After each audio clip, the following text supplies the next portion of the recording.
Yes.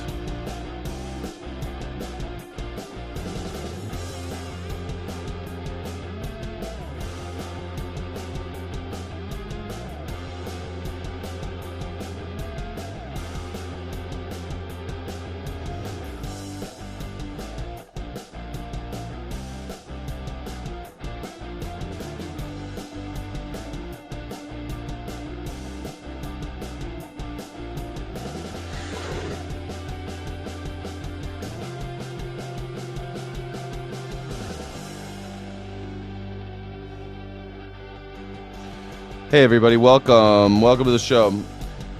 I'm so glad that you're here. You know, there was a little bit of a technical difficulty this morning. This Friday morning. Thank you so much for being here. My name is Skyjack Morgan. I'm an independent news and culture commentator, free speech and critical thinking advocate, and this is the #1 news reaction show on YouTube, The Morning Sky. How are you? How are you doing today? I hope you're doing great. It's a beautiful day in the neighborhood. It's a beautiful day to be a neighbor. Won't you be mine? On Fridays, we do things a little bit differently. It's not just politics and news. I take off the tie, hang out a little bit, do a couple different things, like different types of reactions. Go to New Mexico, says Johnny Vegan. See, well, if you stick in I put a video in this playlist about the neighborhood I'm thinking about moving to in New Mexico. Hello, Chip Guy. How are you? Edward Thornton. Hey. Navia got me a baguette last night. I ate the shit out of that baguette. Oh, my goodness. It was nice. Thank you so much. I had a baguette. My favorite food in the world is baguette. My favorite meal is a baguette and a bottle of wine. I know, I'm like a French peasant, but it's always been that. It's been that way since college. My favorite thing to eat is baguette and a bottle of wine. It's not the best for you. There's not a ton of nutrients. Chip is probably cringing because he's such a obsessive compulsive eater. But yeah, you should move to Paris. No, I don't want to move. Can you imagine me in Paris? I couldn't afford to live in Paris. How I could live in Paris for I think I could live in Paris for 6 months before I'd either be dead or they'd kill me or I'd be kicked out. Yes. Did you put armpit on it? Yes, I put armpit on it. Always I put the armpit on it. Why wouldn't I? Why wouldn't I put armpit on it? Thank you all for being here. I see a lot of you are watching on vertical, but we're also streaming on horizontal and also on Kick and also on Twitch and also on Facebook. So if you're on any of those platforms or prefer them, please check me out there. I love super chats and I love my channel members most of all. Thank you, Sky City Rebels, for supporting independent media and this channel and me, Skyjack Morgan, your #1 news reaction show guy. Thanks for being here. We're going to jump right in because we got a lot of stuff to look. You do have the French I have the French attitude? You mean liberty, égalité, fraternité, liberté, like that? You mean like the French revolutionary? I have a French revolutionary attitude. I do. But I have a French Revolution attitude is what I have because I love guillotines. I actually think you should move to the Netherlands with Chip. Oh, okay, well, I'm going to move in with Chip, everybody. I'm moving in with Chip. I'm moving in with Chip. He's going to hide me in his attic, which is kind of what that's like the thing that Amsterdam's known for, is hiding people in attics, people that are unpopular with the government. Baguette, wine, and that moxie, that je ne sais quoi. J'ai pris, je suis la morse. Je suis la morse. Comme les gens les noms, je suis la morse. C'est bon. Mais oui. You don't have an attic. Ah, shit. Do you have a bookcase? A bookshelf? Do you have a bookcase behind which I might carve a little hole for myself? Because that's what I would do. Yeah, you could see that. Which part? You see me living in a book behind a bookcase like Anne Frank? I'm making Anne Frank jokes over here, folks. Anne Frank jokes all day long. Can't get enough. Nobody can get enough of my Anne Frank jokes. Hiding out as a political refugee, a political what do you call people who are running? A fugitive. I'm a political fugitive. Living behind a bookshelf, a bookcase in Amsterdam, and luckily I have a friend in Amsterdam, so let's go. A hidey-hole. A hidey hole. Oh my God, look at who has a new phone. Ah, look at this. New phone, Kathy Skywalker. So fancy. Nice, nice, nice. As the U.S. and Iran exchange Look at this. fire We're in still the Strait of bombing Hormuz, people, though, guys. This morning, President Trump insists the fragile ceasefire between the two countries still holds. After these strikes, is the ceasefire with Iran still on? Yeah, it is. Yeah. We could shoot people during ceasefire. It's totally normal to kill people, and see Israel does it all the time. We love Israel. Israel always bombing people in a ceasefire. It's totally normal to bomb people, kill people in a ceasefire. Totally normal. That's how it's done in the modern era. We declare that we have a ceasefire, then we kill people. It's not a ceasefire if you are killing people. Don't forget to like and subscribe. Don't forget to like and subscribe if you love ceasefires and think killing people is wrong. Don't forget to like and subscribe if you think killing is like, no, don't like it. If you're like, nah, killing ain't cool, then please like and subscribe. Thanks. I appreciate that. You're only listening today. That's okay, Sayar Diana. Love you, baby. Thanks, Sayar, for being here, baby doll. They trifled with us today. They trifled with us. Jesus. Blew them away. They trifled. I call that a trifle. The administration says that Iran fired. I call that they trifled with us and we blew them away, but there's a ceasefire. Yeah. Okay, so let me tell you what's really going on here. You ready? The reason why Donald Trump calls it a ceasefire when there's no actual ceasefire, do you know why? Do you know why? Because he only has a few months to have control of the military without congressional approval. And he thinks that if he calls it a ceasefire, that those days don't count for military action. So he is going to make, mark my words, he will make the legal case that he can stretch out this war without getting the approval of the American people if he has ceasefires. So he says, I have a ceasefire, but we're still killing people because of a trifle. They have a trifle and I blew them away, but there's a ceasefire, okay? It's not a war. Anyway, how do you feel about the war, everybody? It's a war of words for the American people. It's against the American people. The American people are supposed to decide whether or not we go to war through Congress. It's a little excursion because we can't go to Washington, D.C., so we have Congress to do a little excursion to D.C. And the reason why he's calling it a ceasefire, even though he's not, is because he's running out of time before he has to go to Congress vis-a-vis, go to the American people vis-a-vis the Congress, via the Congress. That's the only way he can keep this war going. Because it's a very unpopular thing. Because Americans don't like foreign wars. Americans don't like bombing children. Americans don't like Donald Trump. So, in order to subvert the will of the people, he'll call it a ceasefire when it's not. That's why. That's what's happening there. You should have seen the ceasefires in Vietnam. 4-year peace talks. Yeah, exactly. 4-year peace talks. We're having peace talks in Vietnam. Yes, we killed villages full of people during the ceasefire. Yes. I mean, look, this is how we do it. This is how we do it. Don't need congressional approval. It's been done before. It'll be done again. Donald Trump knows the score. He knows how to fool us. That way, an unpopular war can go on forever. It's a legal loophole. It's a ceasefire. Unprovoked on 3 American Navy destroyers. It's a trifle. In the Strait. The U.S. swiftly hitting back. The president telling me in a phone call, quote, it's just a love tap. It's just a love tap. Like when your wife gets out of line, you got to give her a little tap. When your wife gets out of line during the game, you know, you're trying to watch the game. You got to give her a little love tap to make sure she knows when to stay quiet. Why is he calling it a love tap? It's just a love tap. They trifled with us and we blew them away. It's a love tap. A love tap, guys. Trifle little love taps. But Iran does not see it. People are dying. Yeah, they don't see it that way. The person who gets the love tap never sees it as a love tap. Isn't that the thing? The person who you're abusing, you're like, oh, well, she didn't seem abused to me. It matters what she thinks, right? Donald Trump he's such a weird, perverted abuser, saying shit like love tap about Iran that it makes perfect. It's just like the guy shows all of his cards all the time. He can't. He's like, what? How many cards are you supposed to have? What game are we playing? Is it poker? How many cards? I don't know. How many should I take? How many? I don't know. I'm the greatest negotiator. Greatest negotiator.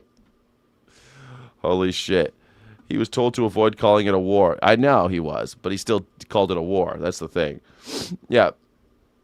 Do you have to practice the anti-Semitic voice, or does it come naturally?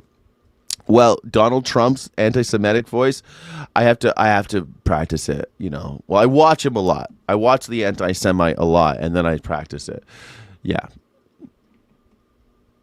I think that's what you mean. Now accusing the U.S. of violating the ceasefire, promising to deliver a crushing response if U.S. attacks continue. Crushing response. With uncertainty over the war, the president leaving the White House for look at this Mark Wayne Mueller, Secretary of Department of Homeland Security. Look at that Tom Homan. Border czar. What's the border czar doing there? The border czar. Immigrants. Don't stop.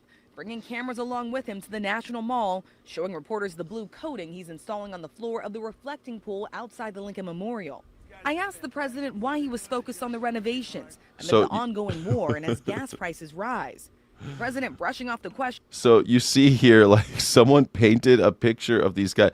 All right, so right now, they drove onto the Lincoln Memorial. He's like Forrest Gump. He just wants to be in the middle of the reflection pool where he can like meet Jenny. Remember when Jenny runs out and then Forrest runs out and they're in the reflection pool and they're like, oh, I love you. He's like that, except he drove his car onto that. They say he drove his car on because they're afraid, like he wanted to see the color blue of the reflection pool and keep an eye on his renovation projects.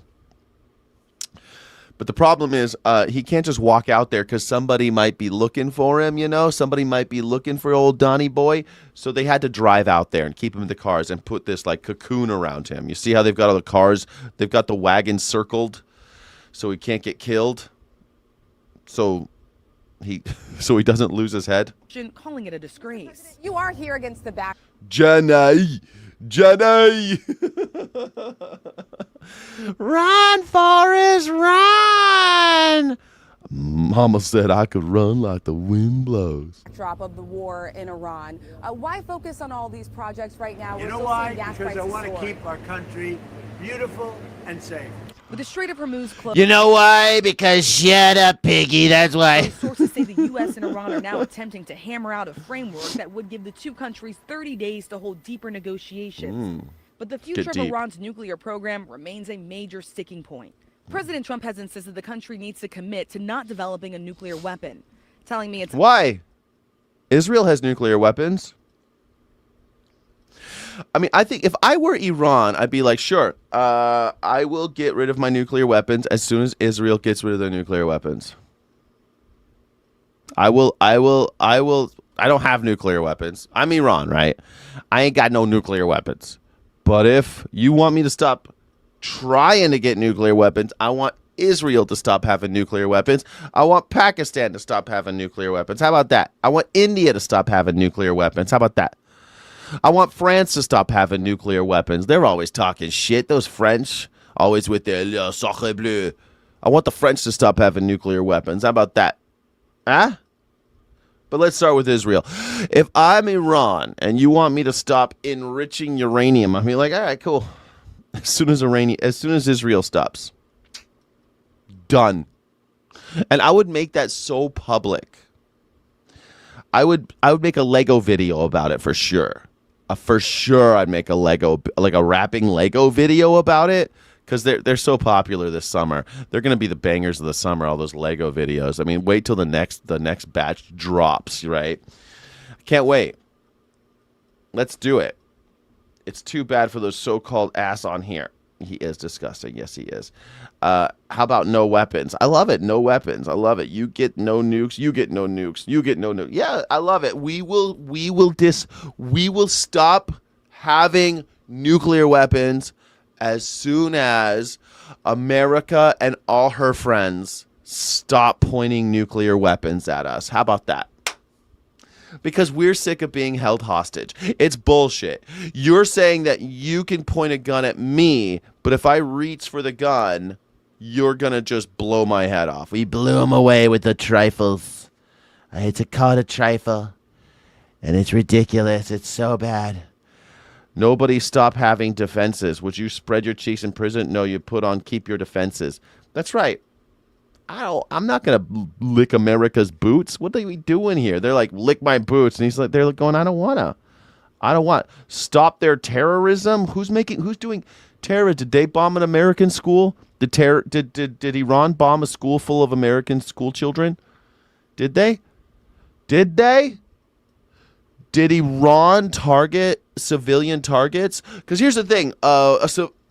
A terrorist is a person or organization who attacks civilian targets for political goals. That's the definition of a terrorist. Who seems to be the real terrorist here? The guys that bombed fishing boats in Venezuela or Iran? Civilian boats, the guys who killed civilian boats in Venezuela or Iran? Yeah, but Sky, Iran exists. Yeah, that is a problem, I guess. All those guns and no American can shoot straight. I can shoot straight. I can shoot straight just fine. I go shooting. I got my gun. I like to shoot. I go train near my house. I'm pretty good. At around 10 yards, I'm pretty good. With a rifle, I'm even better. Yes, sir. Who cares? I don't know. Some people care about nuclear stuff. Some people care about oil. I don't know. Some people care about the price of gasoline. You don't have to care, though. That's it. Why all the assassins half-assed? I mean, why is it half-assed? They literally bombed what do you mean? They took out the entire leadership. Our assassins took... Oh, you're talking about those... because they're not real. You see, the assassins are not real when it comes to DJT. They're all... hoaxes or just crazy people who just had crazy ideas. Like, they're not actual. They're not real. They're not real assassins. Either going to happen or they're going to get the hell bombed out of them. You won't have to know. If there's no ceasefire, you're not going to have to know. You're just going to have to look at one big glow coming out of Iran. One big glow. You're not even going to know about. He talks like a... You know what? I remember when we were going to go to war in Afghanistan, and they were like, well, if they don't give us Osama bin Laden, we're going to turn all the mountains of Afghanistan into a smoldering ash heap, and the blood will rain from the sky of our enemies. Do you remember that when America was going to Afghanistan? They're like, they don't give us that Osama bin Laden. Ooh, we want that Osama bin Laden. Oh, I can taste it. If they don't give me that Osama bin Laden, we're going to obliterate the entire mountain range. Remember them saying that shit? It was fucking crazy. People are on TV saying that. Not the president, mind you. But this president is cuckoo for Cocoa Puffs. So, it's a little different these days. But do you remember that? They don't give us that Osama bin Laden. Meanwhile, we went to Afghanistan for 20 years, and you know who wasn't home? So embarrassing. Osama bin Laden wasn't even home. We went there for 20 years looking for that guy who wasn't even home. Where was he? Pakistan. A country that has nuclear weapons. We only invade countries that don't have nuclear weapons. That's how you know Iran doesn't have them.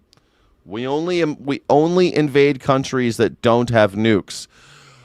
Because we're a bunch of cowardly pirates. That's it. Hey, wait a minute. There's more than two options. What's the other option?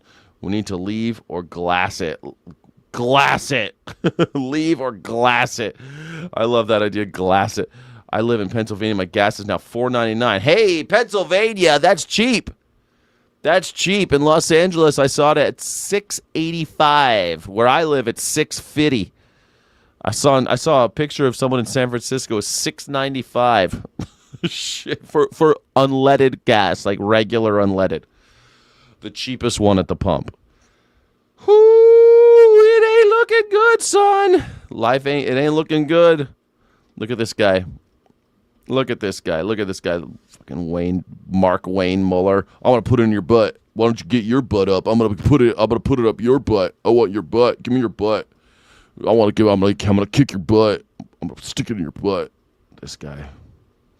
He's gonna be a glow. You won't have to know. It's gonna be like a glow. There's just gonna be a glow like Arnold Palmer's schlong. It's just gonna glow. I love women, but man, Arnold Palmer's schlong, it glowed. It was amazing. And when we took our showers, it was so good. It was so nice. It was so nice. Are soda fountains fizzling out? Conversations are bubbling online over McDonald's and their plans to completely phase out self-serve soda machines over the next 6 years. Okay, so say goodbye to these. How will we give each other norovirus? How will we give each other COVID? How will we give each other Hanta without high-use buttons with a bunch of children? God, those machines are so goddamn disgusting. I don't go to McDonald's because I'm not a stupid piece of garbage, but because I'm not some barbarian. I'm not some disgusting slug creature. I don't go to McDonald's, but I have been to fast food places, and these machines, God, man, I used to work for Coca-Cola Fountain, and my job, you see those stickers, and like they used to glow. They used to have light up like backlights. I used to make those. The stickers all look pretty basic right now, but sometimes they would like specially design them and shit for these soda fountains. I worked for Coca-Cola Fountain. It was one of my first graphic design jobs. It was fun, not creative at all. It was fun though. It was fun, but not really good for the creative juices working for a company like Coca-Cola. Later, I would work for a company called BMW, and it was like the most boring. Or you'd think, BMW, that's amazing. And it was the most boring, shitty job. They were just a client, though. I didn't have to do all my work for them. But when I worked for Coca-Cola, God, it was a fun job. But the design part was like the least fun part of it. While Mickey D's first announced these plans back in 2023, thirsty customers are now starting to notice. They don't have a... When did white people start calling it Mickey D's, man? That used to be just like a hood thing. I don't know why people call it. Whatever. I'll allow it. I think it might be cultural appropriation, though. Mickey D's is definitely a black dude thing. I mean, I grew up saying Mickey D's because I grew up in a neighborhood with lots of black people, so we all said Mickey D's. When did white people on the news start calling it Mickey D's? Whatever. Fountain drink machine anymore. They get you your drinks. Going and getting your meal and then going over and picking your soda was part of the experience. It's not clear how many of their more than 38,000 locations still have the self-service machines, but McDonald's says it's on course to... You like do you remember, does anybody remember the down low menu? And you would walk into a McDonald's and it would be the menu that was the cheap shit for peasants was on the floor. Do you remember that? You would walk in and the commercial was like a dude, like his head was down and the person, can I help you? And the person's like this, can I help you? And people were ordering like this. Oh, McDonald's. In the U.S., the fries are not even vegetarian. In the U.S., no, they put pulverized cows in the fries at McDonald's. It's a disgustingest place. You just call it Mac? Oh, do you know what they call it? When I moved to Japan, they call it Macadonaldo. They call McDonald's Macadonaldo. That was my favorite when I lived in Japan. Oh, hamburger. Macadonaldo. McDonald's. Because they don't have like those. They don't have those sounds in their language. McDonald's. Macadonaldo. To izarasu. Also, back when I was there, they still had Toys R Us. Toys R Us. Toys R Us. Toys R Us.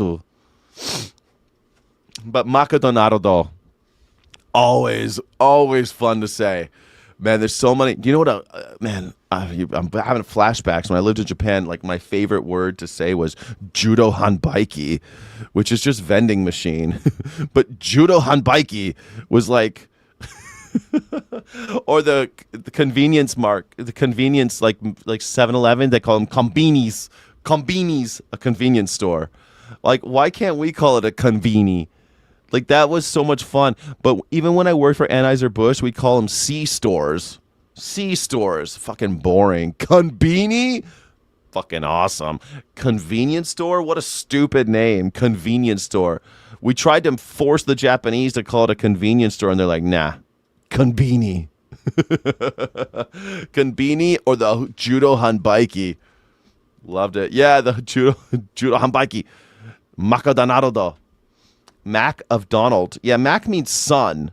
Son of Donald. I mean Donaldson. I mean, it's like same as Donaldson. Like we have the name Donaldson, but usually people called Donaldson have like some a lot of time a Jewish person in their lineage. But anyway, why are we talking about this? Oh yeah, McDonald. They're getting rid of their judo hanbaikis. They're getting rid of their fountain machines. Complete the transition to behind-the-counter soda service by 2032. Is it kind of sad? Oh yeah, No. for me personally, yeah. Gosh, I've been a heavy user of self-serve drink stations. They've only been around for like 25 years, man. No, it's been longer, probably 35 years. 35 years, because when I was a kid, there were no self-serve and nothing. They were like, I'd have a Coke, please. And here's your Coke. That's how that was. Could you put less ice in it so I could have more Coke? Do you remember that?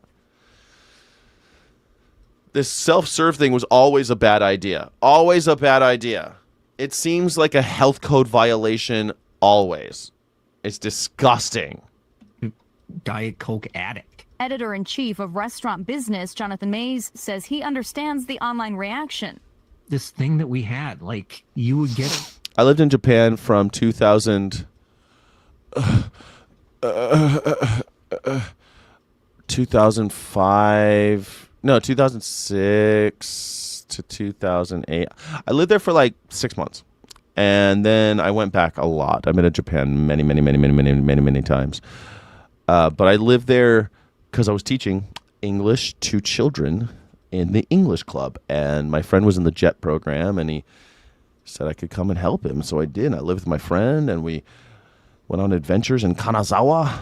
And then I had a childhood friend who lives in Tokyo, and I've been there many times to visit him. I haven't talked to him in a long time. Anyway, good times. The ultimate amount of control on how much you wanted to drink. And it was a great bargain. And you could mix match. You could do all sorts of things with it. And now you really can't. Some customers speculating theft is the reason Mickey D's... Yeah, suicide or a kamikaze? What do you call it, suicide or kamikaze? When you mix them all because you're a little asshole? Yeah. is pulling the plug. Apparently, too many people are going back to the well. You used to be able to walk into McDonald's, ask for a water cup. You take that water cup and get any drink you want. In light of the recent buzz on social media, McDonald's says the change is to ensure a consistent, high-quality experience for customers and crew across all ordering channels, whether that's McDelivery, the app, kiosk, drive-thru, or in-restaurant. The classic soda fountain has long been a favorite of the fast food faithful. Quarter pound French fries, greasy Coke. At the center of that iconic McDonald's nostalgia. Even inspiring miniature toy versions.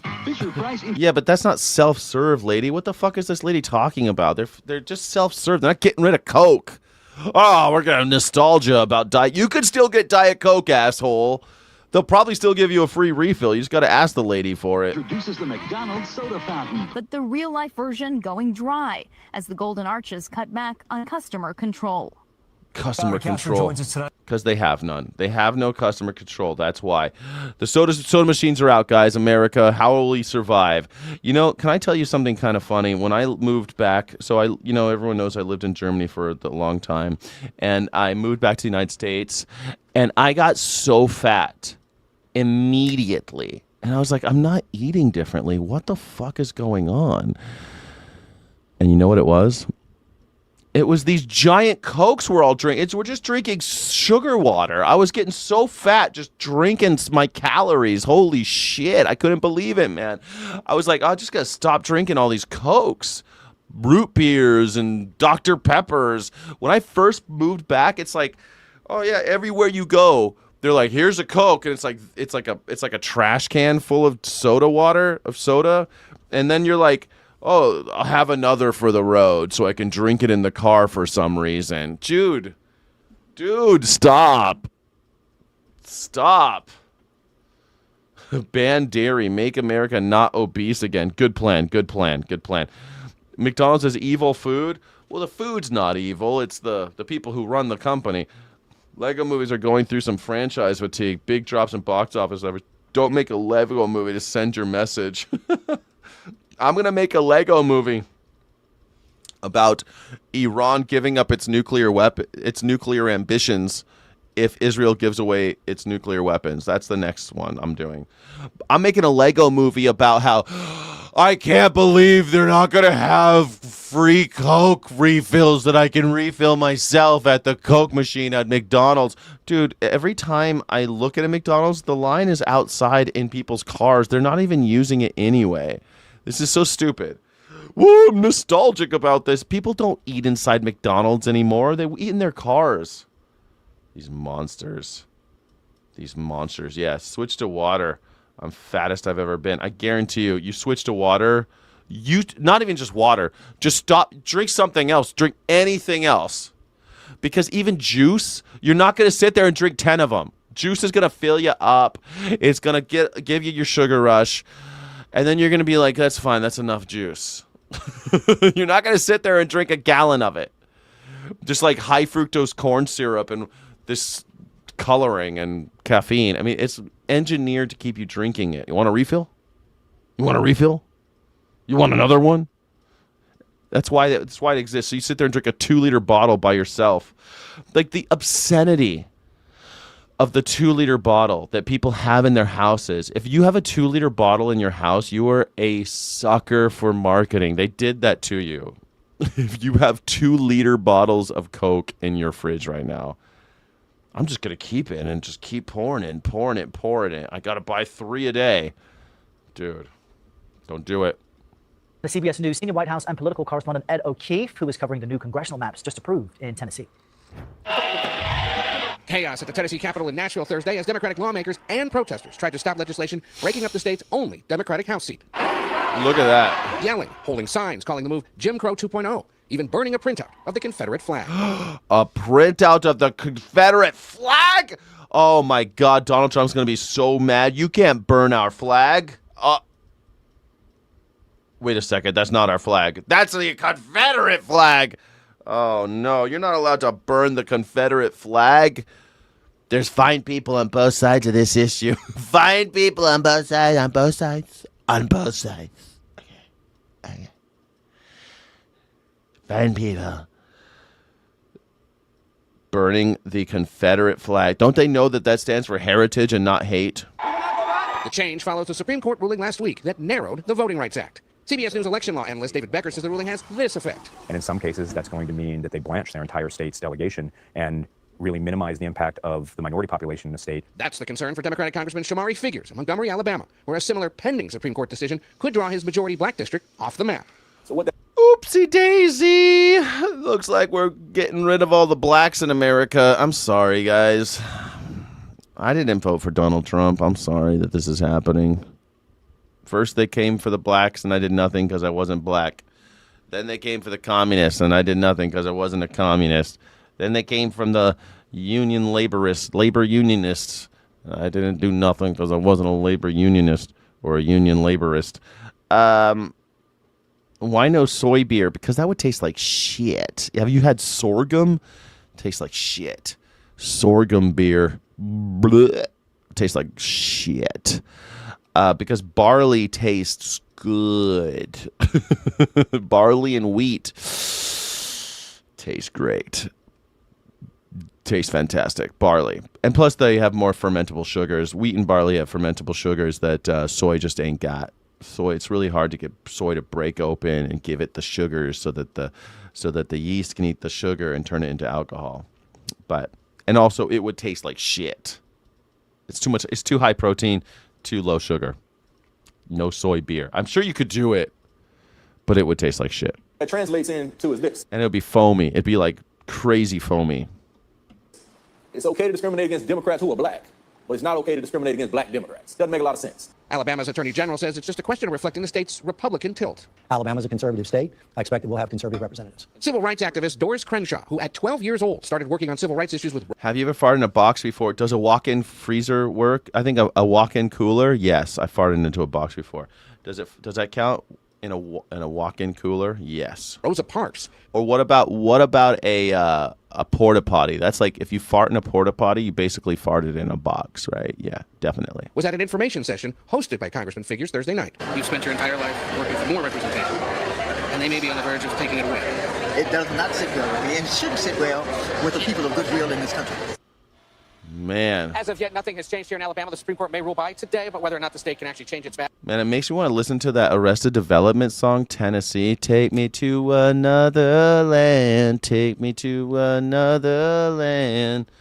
I don't remember the rest of the song, but I really liked that song in the 90s. Remember that song, Tennessee? Tennessee, Tennessee.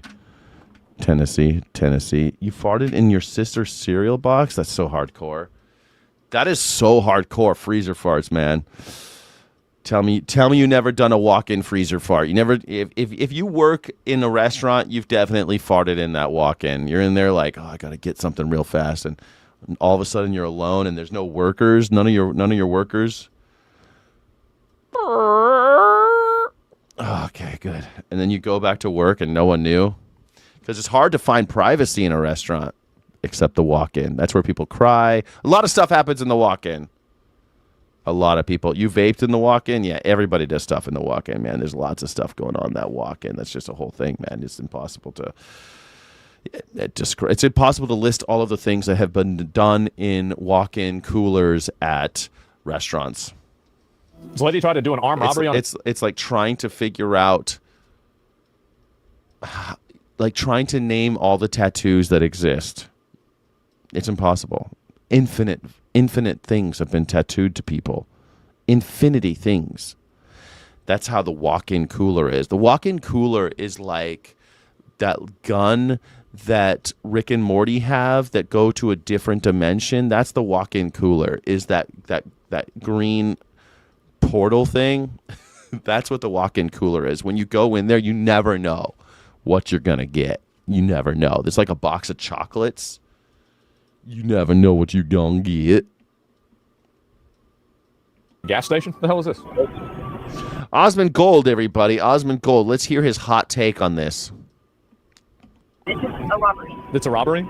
Okay. Wait, so do you say Osmond or do you say Asmond? Is it Asmongold or do you say Asmond? Asmongold? Asmond? Osmond? Put it down. Okay. This is a robbery. This is a robbery. I'm telling you right now. There's a robbery. There's a robbery. Oh, shit. What are you doing? Uh-oh. What are you doing? Go on in the back room. Man, that would freak me out. Someone shoots like that. She's like, it's a robbery. And she's like looking at the gun and then she just shoots it. Damn. Osmond. You say Asmongold? Asmongold? Asmongold. Okay. All he eats is beef jerky? Dude, the guy... Look, I don't need to... Asmongold, man. He's famous. He's huge. He's like the biggest streamer. The robbery. The robbery. The robbery. Yeah, the owner in the back room. It's a robbery. It's a The robbery. owner in the back room, run! What the fuck? What the hell is going on? She's gonna shoot the camera out? We'll try. That woman robber is going viral. They interviewed the store worker? Oh, no. The man substituting for a friend behind the counter had talked. He wasn't even supposed to be there? Into putting the gun down once, and like a Jedi convincing. He's like Dante. He's like Dante in The Clerks. He's like, I'm not supposed to be here today. I'm not even supposed to be here today. Stormtroopers, these are not the droids you're looking for. Tricked her into making a run at the empty office. Though I tried to let her to be calm, and I saw her mentality is not awake. Like, I knew that bitch was retarded. So Oh my God. Why would he say that? Why do people get away with talking like this on the internet? This guy's famous and he says shit like that. I knew that B was R-worded. Like, I mean, people call each other bitches all the time, but like, why? She was clearly having some kind of mental issue, right? And the guy noticed, like, she's not okay, and that he could trick her, right? That's what that was. Why wouldn't he say that? Because of, tact, civility. Do you not have tact? Do you know what tact or civility are? Nobody has a crush on you. Do you know what those things are? Tact, civility, basic manners, basic humanity, that type of thing. I don't know. Was it funny? Was it worth the laugh? Did you get a laugh out of it? Were you like, ha ha ha? He said that she was a B word and she was R worded. Is that what you got out of it? Were you cracking up? What a joke. What a laugh factory that guy is. Asmongold. Great, Asmond. Great. I just need to tell her something. I told her to leave the gun on the table. She did. So I know if I'm going to tell her to go out, the cops here, run. She's going to run. The 42-year-old woman did. She put the gun on the table? And she shot. I told her, listen, the owner in the back, he has a mic. Go shut it. And I called the cops directly because she started shooting in the back room. Yeah, that's actually what happened. What was she shooting at? The monsters? She's shooting all the white monster cups. Called the cops and finally we got here and I'm still alive. Kanawha County deputies caught her not far from the scene on Corridor G. Does he have Tourette's? I never know what to make of this Asmongold guy. Does he have some kind of like disorder that makes him like do this with his face all the time, or is he doing that for the camera? Is he doing that because he's trying to look for the like? If I did it, would I have more would I have more subscribers if I did this all the time? How exhausting! He really does work hard. I take it back. He does have something. He does have something, right? Yeah. What a surprise. Peterson faces multiple charges in connection with the armed robbery attempt. What a fucking moron, bro. People not know how cameras work? No, you don't understand. See, like, you didn't raid in Classic WoW. I raided in Classic WoW. I understand the depths of the human mind. You can just tell them. He understands the depth of the human mind because he played World of Warcraft. That's what everybody says. If you want to understand the psychology of the human being, play World of Warcraft. Raid a lot in World of Warcraft. You'll nail it every time. Eye strain from sitting up in front of the monitor. I mean, how much does he do it? Like, I stream a lot. Does he stream? How much does he stream? You think it's a tick? Yeah, I think he does have a tick. Yeah. 80% sure on eye strain.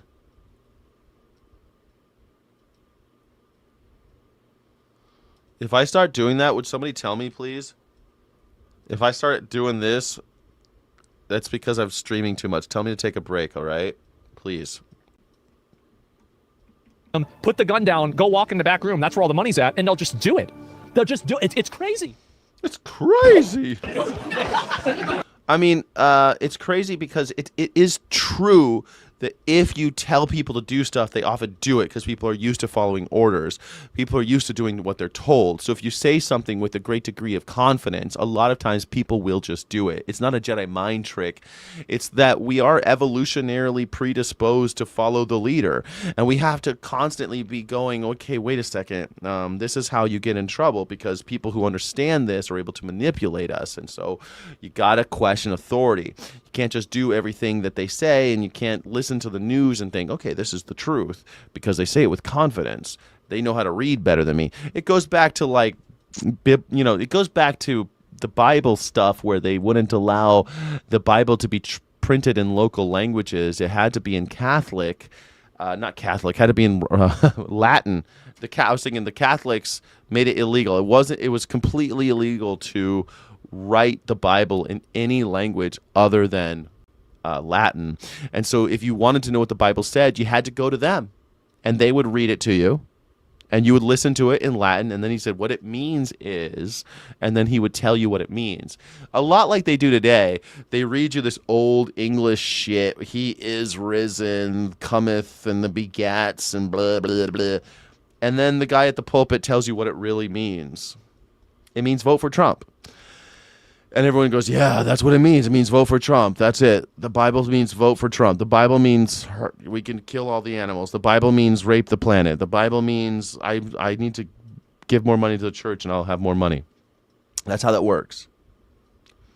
So, you with me? Asmon is hilarious and very correct most times. Okay. Anyway, Asmongold.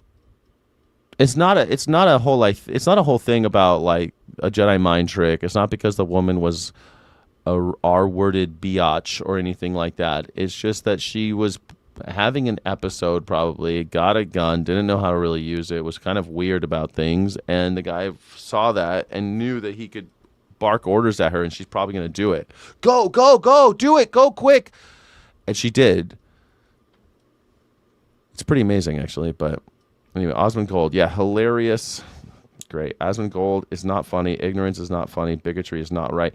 I feel like he's just, like, did he go to school? I don't know.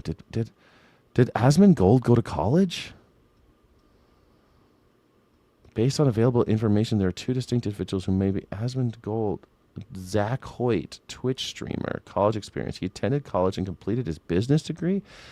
He mentioned streams and interviews that he took a break from his studies to take care of his mother and for a time worked at the IRS. He worked for the IRS? Oh, now I hate him. Oh, now I hate him. What? You can't be serious. Asmongold worked for the IRS? No.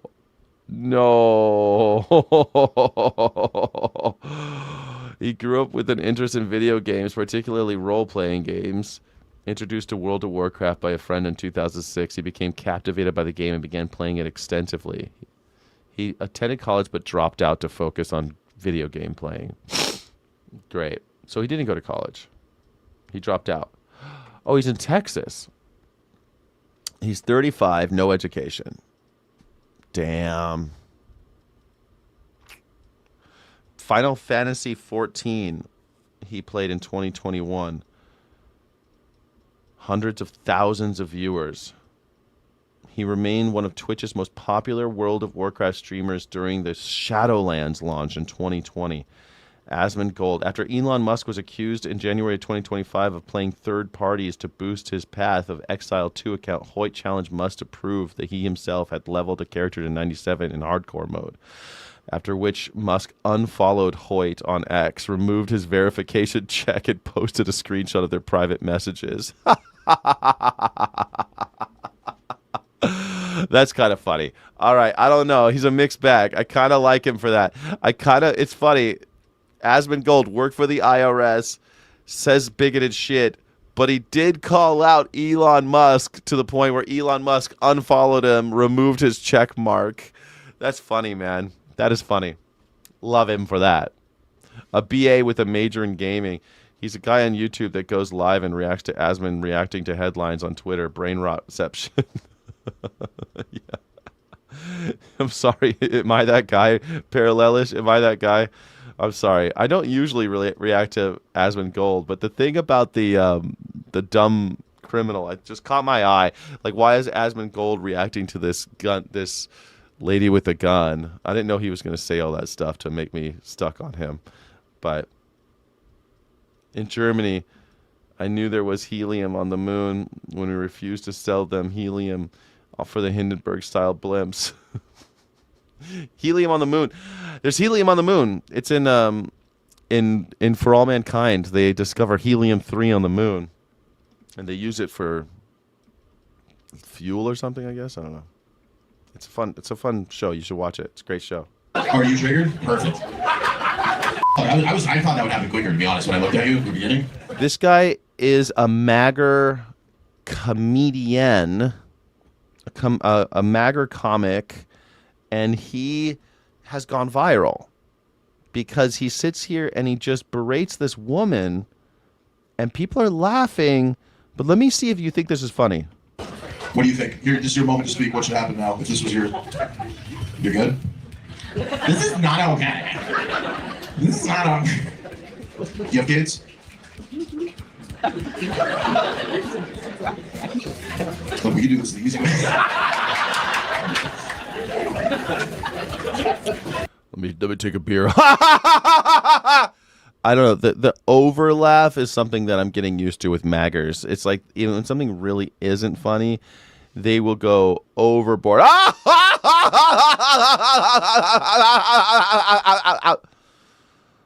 That's a MAGA belly. Yeah, his belly's super MAGA. MAGA has comics? Yeah, man, for sure. They got comedians. No, it's a gamer kid in an LED dungeon picking his nose in a dirty security blanket. Ew. Parallelist? What are you talking about? That scares me. This is not funny. People are laughing, but this is wrong. This should be illegal. Ladies and gentlemen, MAGA comedian Ben Benkus bombed while doing crowd work. It's so easy to do crowd work too. Like so I've MC'd. I'm not a stand-up comedian, but I've done tons of stage work, and sometimes like the last big stage thing I did was Veg Fest, and I was introducing Moby, and I was an all-day MC. It was like I was up there for hours, and at one point they're like, "Keep it going. Someone's not here," and I'm like, "Okay." And I just had to like make up shit, and I started doing crowd work because it's easy. And when you run out of shit to say, you're like, all right, anybody here from Pacoima? All right, shout out to the Pacoima folk. You start talking to the people in the crowd because people laugh. People are a little nervous, and they'll laugh. It's super easy to do. And you could joke with people and kind of rib them a little bit. It's like a cheat code when you're stuck. You do crowd work. So if you ever see a comic doing crowd work, like, hey, so what's your name, huh? Oh, you're with him? Yeah, you're with this guy? These guys, like, it's just too fucking easy. Because all you have to do is be like a little sarcastic and a little clever, a tiny bit clever, and everyone will start laughing. You see people do it at fucking weddings all the time. Yeah, it should be illegal. And that's why we need the 51st state, folks. We need some freedom of speech. Make sure this creature doesn't get it. Make sure this creature doesn't get in. She's not playing along, so he threatens her. Yeah, MAGA for sure. Yeah. She's just not playing along. And sometimes that happens too. People like freeze because they get scared that the person on stage with the microphone is talking to them. And they don't want to be the center of attention. So you just move on to the next person. That's what a normal person would do. You just move on to the next person. Okay. Anybody else want to? Then you go, does anybody else have something? Like, then you just move on. It's not that hard. It's not that hard. Sky, did your stage work involve a stripper pole? Sometimes there were stripper poles, but I never was on the stripper pole. You're doing the eyebrow blinking thing now. By the way, you said to let you know. Thank you. Am I doing it like this?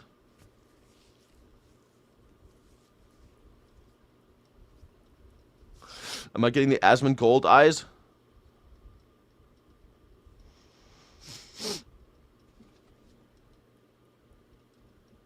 Okay, I feel pretty good about it. He's an insult style comic, but he's really bad at it. Is he an insult style comic? Because, like, I don't know. I used to run the Brad Garrett Comedy Club, and Brad Garrett's an insult comic. People don't know that because they know him from Everybody Loves Raymond, and he's not an insult comic there. I'm a lovable guy. I'm from New York, and I'm a funny guy. Everybody loves Raymond. That's how he is on TV, but on stage he's like he's a super duper insult comic. Anyway, this guy is an insult comic. Parliament. She'll take away. If she had power, she would take away your rights immediately. What did you say? Nobody can say that ever again. Like if she could freeze my bank account right now, she would freeze my bank account. Like if she had the power to do it, she might actually. She kind of looks like she works at RBC, so she might. I love that your friend here is like just trying not to laugh. Benkus would then continue digging. I love that there's a camera person capturing this, and I love that your friend's here trying not to laugh, and her friend's like, "Don't grave." That's how much she likes you as a friend, because this is pretty funny, to be honest. Like this is pretty entertaining. But you're upset, and she's like, "I can't laugh because I want you to have." She wants you to have a good night, and I think you will have a good night. You got a see-through shirt on. Jesus. He's no Rickles or Dangerfield. Well, no one's Don Rickles, man. I recently saw this Don Rickles lost footage thing, and it's hard to watch because it's so dated and weird, but it was this Don, I think I saw it on HBO. It was Don Rickles, but they never released this special that he made, I guess. Or maybe it wasn't a special, someone just taped it. But it was, oh man. Don Rickles. It's hard to believe that people paid so much money to see that guy. I used to love Don Rickles, and because he used to do the roasts, and I used to love Don Rickles, the way he would be like, from my heart, and at the end, he would do this like, come here, you hockey puck. He would say all these funny things and insult everybody, but in the end, he would do this like, I love you, you're my brother. He would say all these things like super nice in the end. I always thought that was so funny. Fucking Don Rickles. Dangerfield was the king of the one-liners. He wasn't much of an insult comic. Go to K Street. You'll end up on the 80th floor of some building with a bunch of Arab dudes in no time. That's weird. Oh, all right. Really happy. Thank you, Toronto, USA. And as he signed off, what ensued was quite a sight. And he's in Toronto? To behold. So first, this comedian tried the usual song and dance. Releasing merch, of course. Triggered girl mug, now available, he wrote. Now, we should absolutely not forget how awful of a human being this person is. Now for a moment of silence for Renee Good.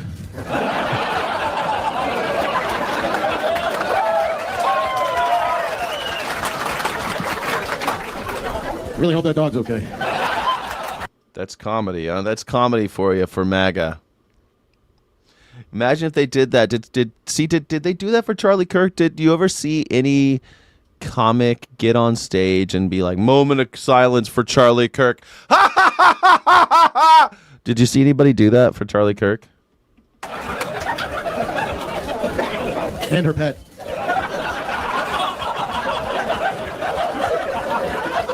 That's what you don't want when you're dealing with the police, your lesbian wife. Just drive, baby, drive. Oh. Yeah, her last name was Good. That's what I said after they shot her. Renee, Good. She's dead. I'm not a liberal, so I don't celebrate the death of people that I didn't hate her. I didn't know her. I mean, now that I know her, I hated her. I'm not a liberal, so I don't celebrate death. I love it when they do this, these maggers. Like, I'm not a liberal. I don't really like liberals. But that's so funny. That's the funniest part of his bit. I'm not a liberal, so I don't celebrate death. I just make money off of them. I'm literally making money off of somebody's death right now. But I'm not a liberal, so I don't. What? You're celebrating someone's death right now. Fresh off Renee Good's murder by the state, he went on stage and said that. Plus, but that's the left's Charlie Kirk. They're gonna get shirts. I am Renee Good. I am a dumb retarded lesbian. There's that word again. There's that Asmongold word again. He's just like Asmongold, huh? People love Asmongold. They love this guy. People love this stuff. You call a woman the R word, and if you call a woman, especially a dead woman, the R word, yeah, or a woman who had a mental health issue, call her the R word, yeah, man, that's gold, man. People will line up for that shit. People love that shit. I mean, if you watch the footage, she should have been shot 10 minutes before that. NBC News reported. I don't think anybody should celebrate death. Well, I'll tell you. There have been very few people in the world whose deaths I thought were A-okay, and very few where I went like, oh, fucking thank God, finally. And the big one was, I always remember, is Jerry Falwell. When Jerry Falwell died, I was like, finally, thank God, dude. And I was like relieved. I was happy he was dead. And then immediately after having that emotion, I went like, ugh, I shouldn't feel good about that, right? I don't feel good about feeling that way, but fuck Jerry Falwell. Fuck that guy. I hate him. Like, I'm glad he's dead, but I don't like feeling this way. I don't like feeling good about it. And just immediately I felt that way. It didn't take deep reflection. I felt good about him dying, and the second I felt that way, I was like, ugh, I'm disgusted with myself. But I'm still happy he's dead. I mean, Jerry Falwell, I hope he's fucking rotting in hell. I hope he's getting raped in hell by 1,000 demons. But I can't really think of many people who died where I was like, you know, Just Jerry Falwell. I can't remember anybody else. Although I didn't cry when Charlie Kirk died. I wasn't like happy he died. I thought it was like kind of shitty that I kind of wish that he'd made it. I wish that he made it to be a little bit older so he can get his head out of his ass and come out of the closet and, raise his children. And when one of his children ended up gay or something, he would have to accept her and turn around, do something different. Stop.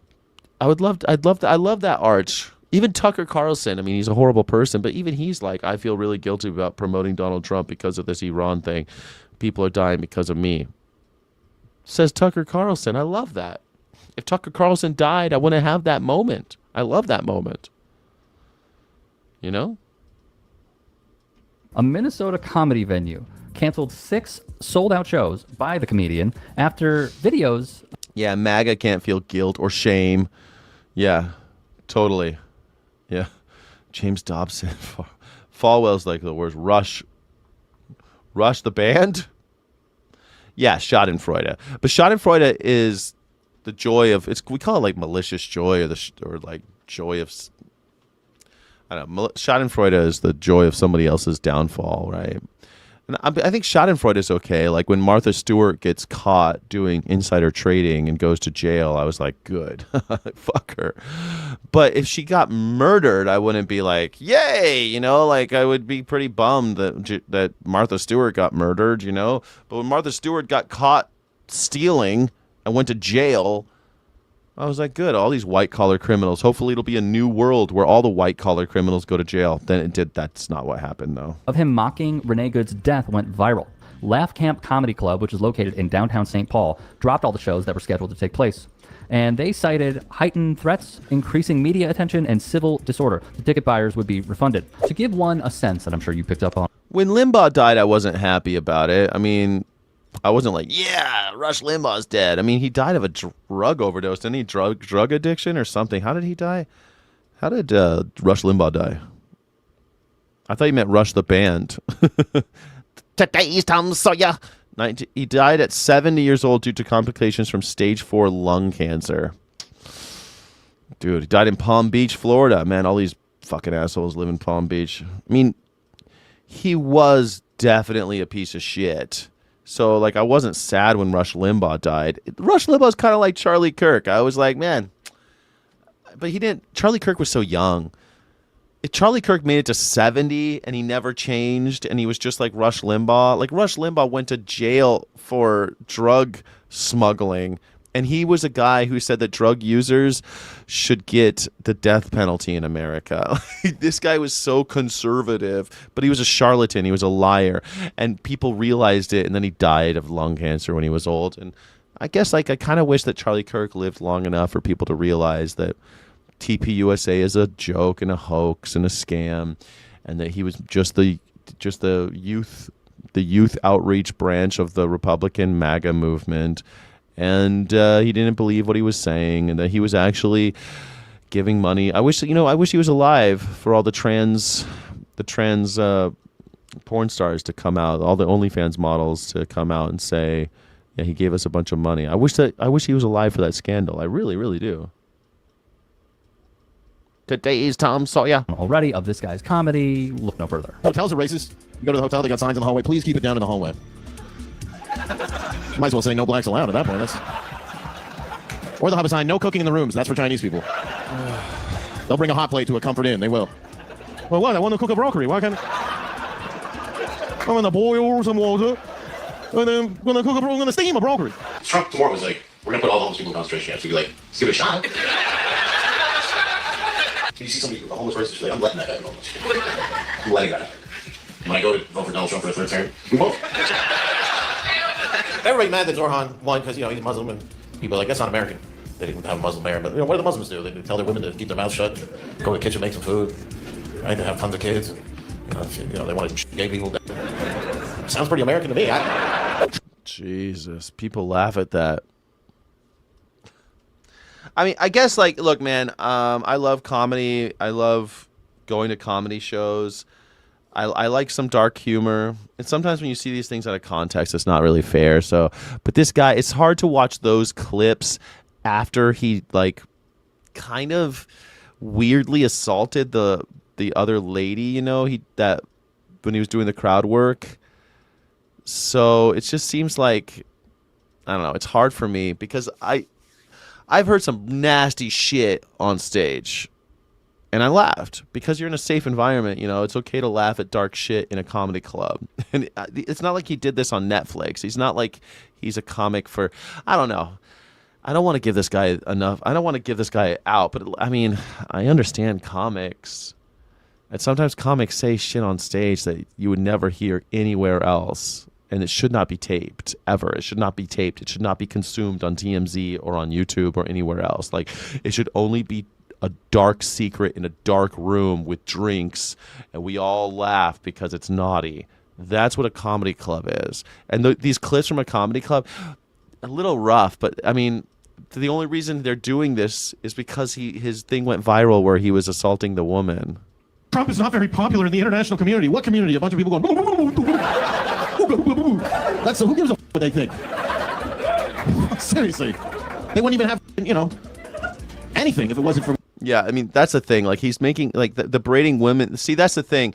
All of the other stuff, like the racist jokes and the other stuff, I could take it. You know, I could take it. That doesn't bother me that much because I like going to comedy clubs, and sometimes comedy clubs say horrible things. Sometimes comedians say horrible things, and it's funny. Because it's naughty. Because we all know we're not supposed to talk like that guy up there. And he's saying things that we're not supposed to say. And that's the fun part. And we're all like looking at each other like, oh gosh. Ooh, it's so naughty. Those are words we're not supposed to hear or say ever. And that's why I think Netflix and TMZ, why they're ruining comedy. But also there's a trust there that the guy's not supposed to berate somebody. Even if he insults somebody, he doesn't sit there and fucking berate somebody over and over again. And this guy did. He kind of crossed the line. Anyway, there you go. That guy is hilarious. Do you think it's funny? This has to be Steve's favorite comic. I don't even know who this guy is. What's this guy's name? Bub. What's this guy's name? I don't know what his name is. I'm sick of watching him, though, so we're going to skip. Oh, look at this, man. Look at this neighborhood. Was that a comic book store? Anchored by the bustling Central Avenue, Nob Hill is a neighborhood known for its attractions. Look how cute. Look how cute. Many restaurants, bars, and shops come close. They got to get... that could be my house. I could buy that house. Close to an assortment of classic homes on quieter streets. One of Nob Hill's hotspots is Matucci's Bar Roma. The restaurant is in a former car dealership and gas station that opened in the 1930s. Little Bear Coffee and Little Bear... I want to go to Little Bear Coffee, man. I've heard so much about Little Bear. I want to go to Little Bear Coffee. Banakis. Isn't Banakis something that you spray in your mouth to make you not have bad breath like in the 80s? They're like... and you spray it in your mouth so you don't have bad breath. Remember that? Spraying like an aerosol down your face, causing the ozone layer to deplete. I think it was aerosol. Yeah, I think that was Banaka. Banaka. Yeah. Same thing, guy, right? Banaka. Remember that shit? Do people know what that is? No one knows what I'm talking about. There's a difference between bullying and comedy. Yes, Smoking Blondie. Yes.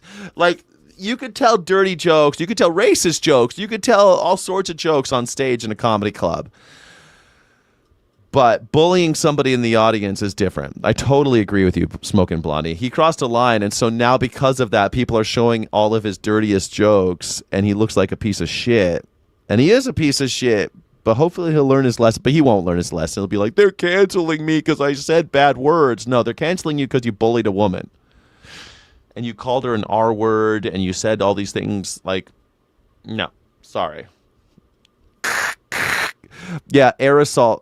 Dude, so many things. When they made aerosol canisters illegal, Primatene Mist was a cheap knockoff asthma medication that I could use when I was a kid because I didn't have enough money to have the Ventolin inhaler.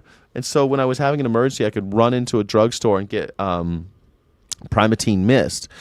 And then sort of recently, I was like, I think I might be having an asthma attack. Oh, shit. Am I having an asthma attack? And so I went to the CVS. I'm like, do you guys have Primatene Mist? And they're going, no. We haven't had that since they outlawed aerosol. I went, oh my God. It's been a long time since I bought Primatene Mist. But they banned aerosol cans. And so now cheap, poor people inhalers don't exist. What the hell? That sucks. What's wrong with saying it's a medical term? It is not a medical term, street freak, and you know that. You know it's not a medical term. You know it's an offensive slur. You're playing stupid, and it's beneath you. It's beneath me. It's beneath you.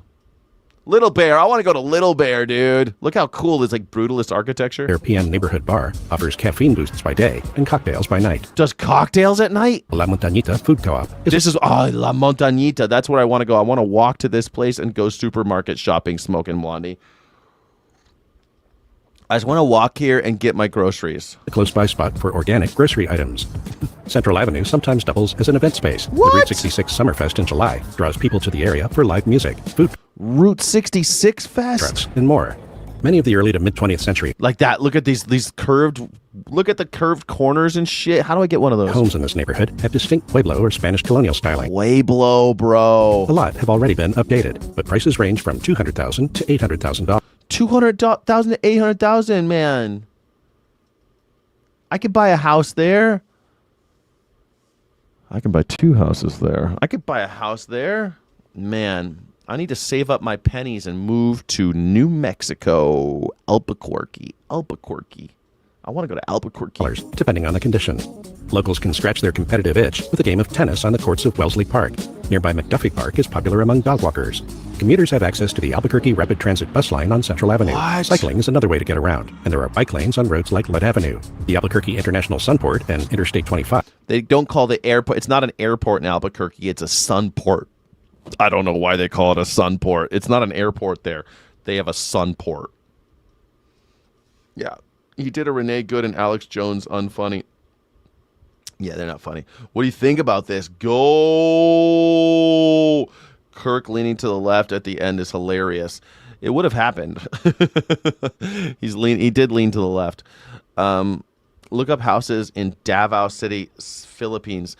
Vegan Dylan, I cannot go to the Philippines, man. They'll fucking chop off my head there. I can't go to the Philippines, man. They'll kill me. What do you mean go to the Philippines? I saw your comment. I replied to your comment on one of the videos.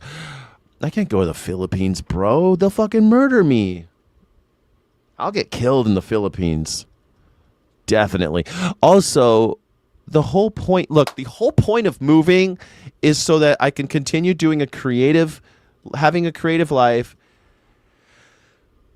and meet people in the streets and like walk to places and know people and have community. That's the point. Where I live right now is like one of the most beautiful places in America. I love where I live, but it's really difficult to like meet anybody ever. You do not walk anywhere here. You go to your car, you go to this place, then you get back out and you go back into your car.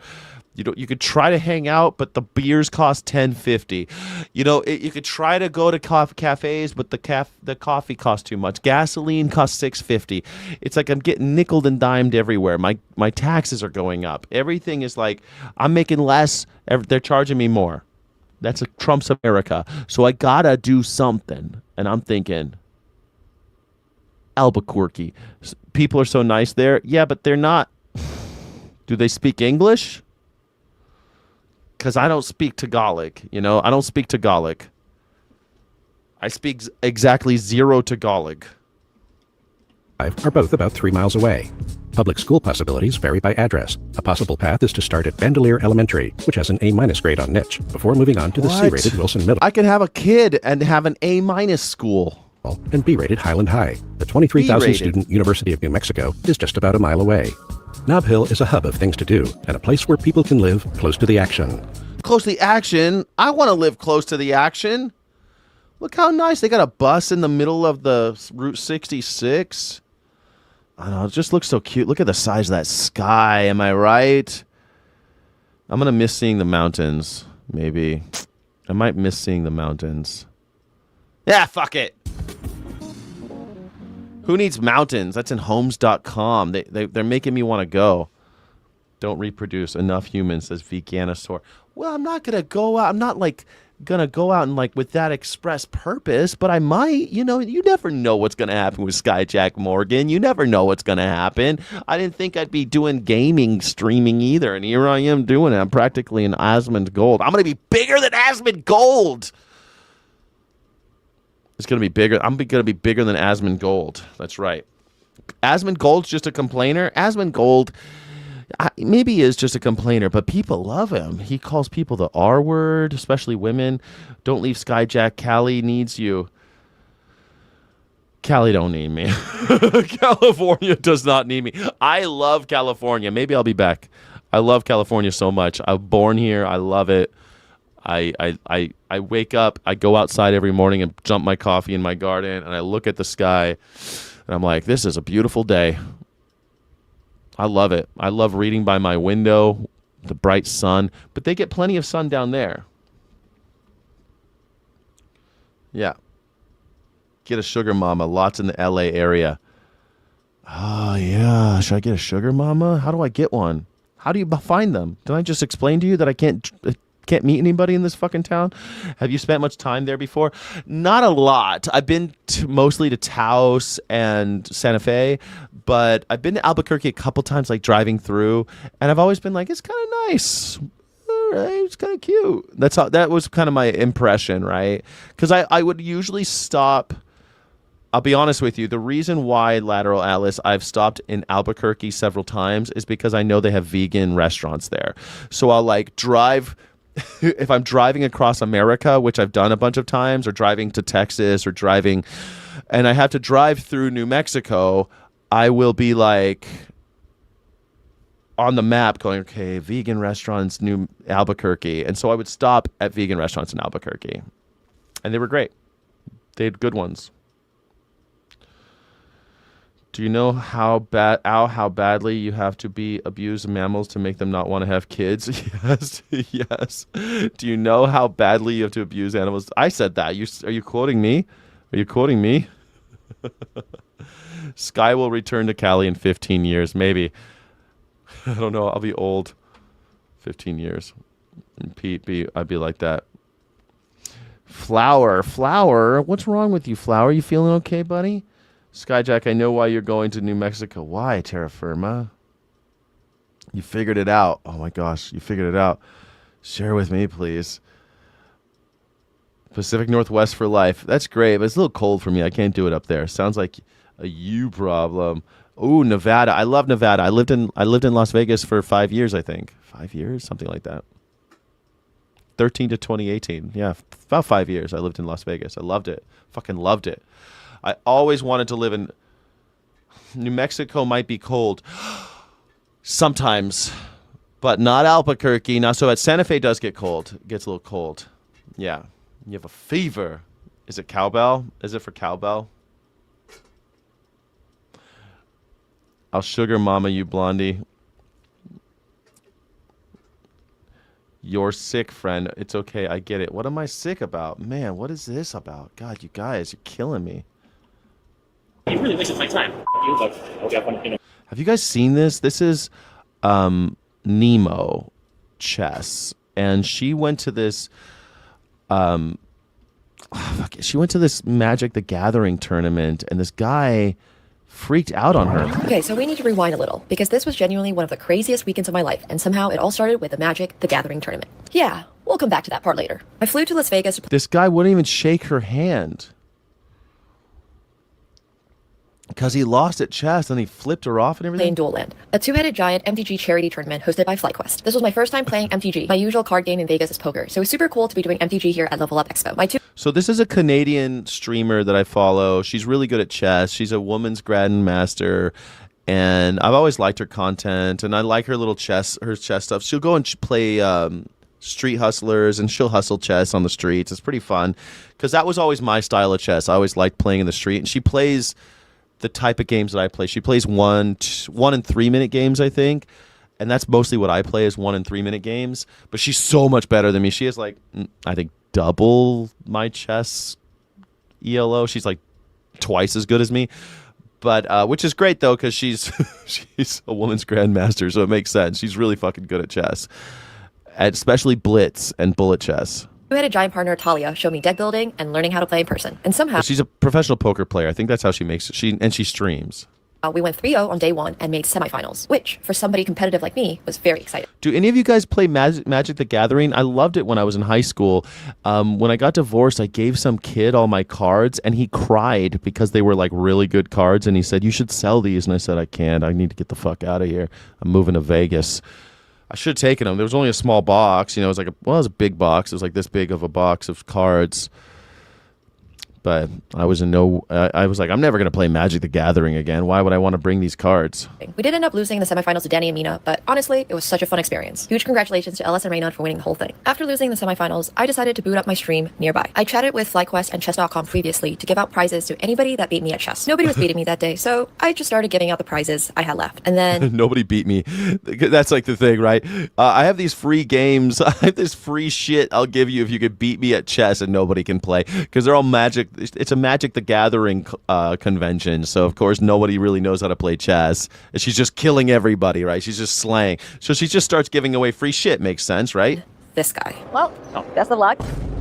Take your queen. Oh shit, I can do that. What happens if I run out of time? You lose the game. But it's okay, you can use some of mine. That's so kind. So a lot of times when you're playing speed chess, someone will ask you, what happens if I run out of time? That happens a lot when you play people speed chess who aren't used to it. And you have to tell them, yeah, you're going to lose. Oh, shit. And she's so nice. She says, don't worry. Forget about the time. I'll give you my time. Not that big of a deal, okay? That's very nice of her. Super nice in the world of chess to do that. That's time. Yeah. Okay. You know what? I spent it. Are you sure? Okay. GG's. All right. Took forever. So Good game. Okay, but he was waiting in line, I guess, to play her for whatever reason. And he wouldn't even shake her hand. Took forever and leaves and took her mic with him. He had a mic on and he took it with him. yeah. I feel like you really wasted my time. Oh, I'm so sorry about that. That guy, you're like, oh, I missed you at dinner later. Yeah. Can I Just rush through it. Is there a day I can make up for it? I can give you chess.com diamond membership. Okay, there you go. Take picture of that one too. Sorry about that. I'm really sorry if you feel like you wasted your time. She gave him like 4 months free on chess.com diamond level. I want that, Nemo. Could I get that? Could you hook me up? Because I'm fucking broke and I play chess every day and I have to watch ads right now because I canceled my paid membership on chess.com and I'm frustrated, man. I paid for like 2 years. I think I had a paid membership for like 5 years. At least 5 or 6 years on chess.com. And I canceled it this year because I'm broke. And she's out there giving assholes diamond memberships. Come on, Nemo. Hook me up, baby. Hook me up, Nemo. Nemo, hook me up. You're undefeated against me. You are undefeated against me. Yeah. You won on time. It's a fair thing. You won on time. It's a fair win. You beat the shit out of me. You did. You did listen. Okay. So, fuck you, but hope you have fun finish. Okay. So yeah, that's kind of this face. Now, this is a woman who goes to, like, she plays people in the streets of major cities and has heard it all. Like, people will say horrible shit to her. And this guy, you waste my time, fuck you, and flips her off. how the whole interaction happened. I was honestly a little bit discombobulated after that, but hey, when you're live on stream, sometimes you just roll with the punches. So after stream, I had a really nice dinner with FlyQuest as well as some of the competitors and casters from the event. And overall, it ended up being a really great trip where I got to learn magic and made a lot of new friends. Definitely a weekend I won't be forgetting. Poor Nemo. Poor Nemo. Well, does anybody play Magic the Gathering? I haven't played it in so many years. Guys, it's urgent. I get it. Thought about it. All makes sense. What are you saying, man? That I've got the fever? I need more cowbell? And gotta have more cowbell. More cowbell. Gotta have it. Got fever. Yeah. That's it. That's it. I used to play Magic the Gathering. Magic the Gathering's fun, right? It really is a fun game. I don't know how it's progressed because now there's so many cards. But man, it was so fun playing that game. I really enjoyed it when I was a kid. It explains New Mexico. The cowbell does? Cowbell. Why does it explain New Mexico? Doesn't Trump own a discombobulator? Dude, Trump is a discombobulator. Haven't you been feeling discombobulated the last years? Since 2013? Since 2016, haven't you been discombobulated? Walking. Christopher Walken. You know what I really like? So sometimes you go into restaurants and back of house in the kitchen, there's a picture of Christopher Walken on the walk-in cooler. It's a restaurant joke. It's quite common. You'll see Christopher Walken's photograph on the walk-in cooler at the restaurant. Very commonplace. Don't be surprised if you go to a restaurant and you see that. Now you know the joke. The last 10 years, man, so hard, so hot. I learned cutthroat barter in grade school, trading of magic cards. Yeah.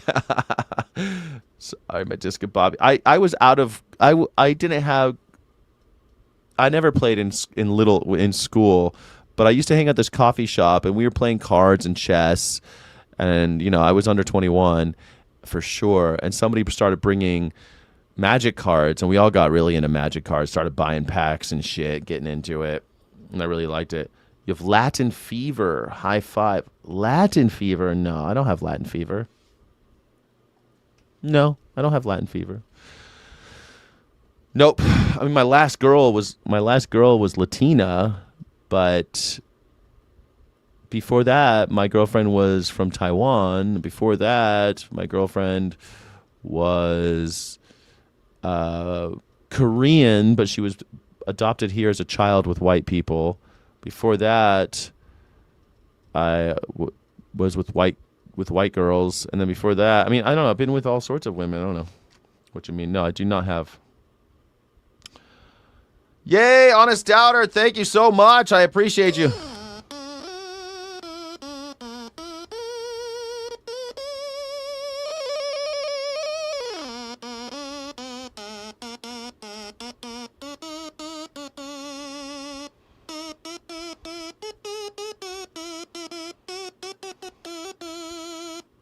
Thank you so much. I appreciate you. Yes.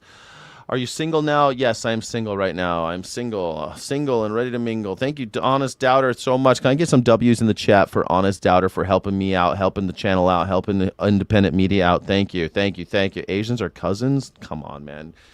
What is with you guys? I am totally okay with everybody. I have no racial preference when it comes to friends, lovers, anything. I have no racial preference. Thank you. Sky went to H Mart. H Mart. What is H Mart? H Mart. I don't know what that is. What is H Mart?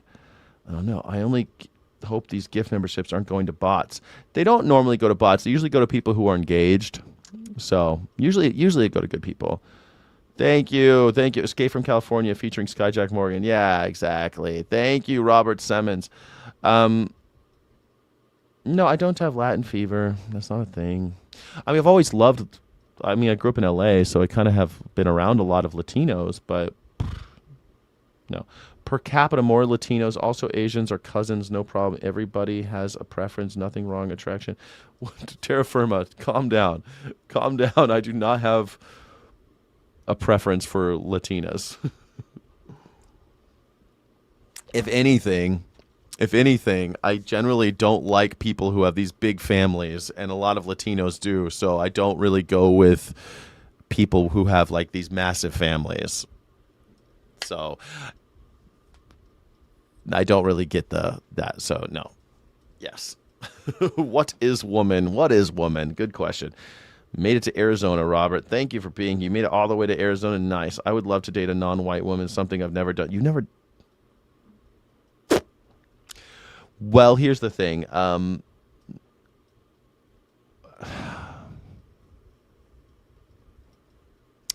It's just culture stuff. I don't know. I don't know. I've been around a long time. Most of my girlfriends have been different, other than white. But I don't know. I don't have a racial preference. That's the whole thing. And I usually hang out in circles. And when I do have, I'm in Orange County, so I don't have any friends that live close to me because I live in fucking Orange County. But when I do have a circle of friends that I see all the time, they're usually very diverse. Just a thing. Thanks, everybody, for asking about that. Side. Sky, if two vegans are having it, oh, fuck you. I'm your neighborhood reporter, Hayden Bailey, in Appleton. Mayor Woodford yesterday released a statement on flock safety's future in the city. In it, he says that all flock automated license plate. I said I always wanted a family. Did I always want a family? No, I'm like, I don't always want a family. Is that sometimes when other people have families, I'm like, oh, is this what it's supposed to be? Is this what family's like? I don't know if that means that I always wanted a family. Not really. Readers will go. I spoke with community members today to gauge their reactions. Personal privacy is important, of course, but in a way, like, I guess, because my family just wasn't a great, like, model of a family. Sort of. I've kind of always wanted it's not that I always wanted a family. I always wish that my family was more beneficial or something. I was better. I wish that my family was a better family. Most people feel that way, I hope. They wish that their family was, like, less dysfunctional and more, I don't know, functional, healthy. I wish that my family was healthy, but it never was. In it, he says that all flock automated license plate readers will go. I spoke with community members today to gauge their reactions. Personal privacy is important, of course, but it is good to have the cameras there because, there's a lot of people doing bad things, being on their phone, maybe drinking. Oh, yeah. The cameras, because people are on their phones when they drive. We need cameras on us all the time. That's what we need. Stop. You need more cameras because some people use their phones. And driving. Other people were concerned more broadly about the state of surveillance in the world. The problem is it's not just the flock cameras. They're being surveilled everywhere by everything. I've got a little phone here that I'm sure it's tracking me. Yep. Appleton Mayor Jake Woodford says he's heard the community feedback, and that's why he wants to remove flock cameras from Appleton. We pay close attention to what's happening in our communities and also with vendors that we use, and also hearing from our constituents about concerns that they've had with this particular company and the technology. However, this wouldn't remove other ALPR companies. The Appleton Common Council recently proposed a separate resolution to remove all license plate readers instead of only removing flock cameras. They want to try out Axon, and while perhaps Axon is a better vendor, it seems a bit insane to me that we're just going to be like, here's this giant mess with over 600,000 examples of abuse by law enforcement. Let's just give it another shot. Axon, of course, is the one that makes the body cameras, and I think they make tasers, right? They make tasers and body cameras for cops. They're very famous. They make lots and lots of money for police. Let's give it to Axon. That'll make it better. Yeah. All of this comes nearly 2 weeks after Oshkosh also removed their flock safety cameras. For now, though, Appleton flock cameras will remain until further action is taken.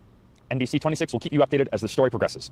I'm your neighborhood reporter, Hayden Bailey, in Appleton with NBC 26. There you go. They're getting rid of it in Appleton. They're getting rid of it. Where the fuck is Appleton anyway? Appleton cameras. Where is it? Where is Appleton? Appleton mayor ending flock cameras. They are. Oh, they're up in Wisconsin. They're getting rid of the flock cameras. I think that's great. Appleton, Wisconsin gets rid of the flock cameras. Heck yeah, man. Get rid of those fucking things. I don't want to be on camera all the time. I'm sick of it. It's an abuse. It's an abuse of power. Are you one of those people against racism, or are you a fence sitter who says freedom of speech? I'm against racism. I'm a fucking anarchist.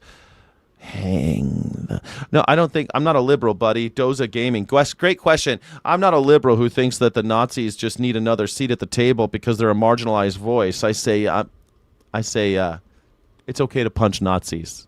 Is that fair enough to say? I don't know what I'm allowed to say over on Twitch, but no, I'm not one of those. No. Am I anti-racist? Yes, I'm completely against racism and fascism. Anti-racist. I guess you must have just tuned in because everyone, we were just talking about how most of my girlfriends in my life have been non-white, and I don't like racists. Don't like racists. Don't like racism. No siree. No siree Bobsky. Don't like it. Flock doesn't put the cams down, although they were told to. What? Time for civil disobedience. Let's go and smash those cameras then, I guess, right? We just got to smash the cameras. Get rid of all surveillance. I'm sick of it. I'm sick of constantly being surveilled. In fact, I'm going to break this phone in half right now. It didn't work. Damn it. I tried. I guess I'm still going to be surveilled. But aren't all dominators Nazis? Almost too specific. Aren't all dominators Nazis? I mean, that's why I normally just call myself anti-authoritarian, and didn't really like calling, letting everyone know that I was an anarchist, because anti-authoritarian is pretty right on the nose. But, whatever. Let's see. Doza Gaming says, I had a racist interaction recently with a business of over 20 years in Richwood, Ohio. I'm looking to spread awareness. Wanted to see if you wouldn't mind checking it out. I record the call. Sure, I'll check it out one of these days for sure. You should call in.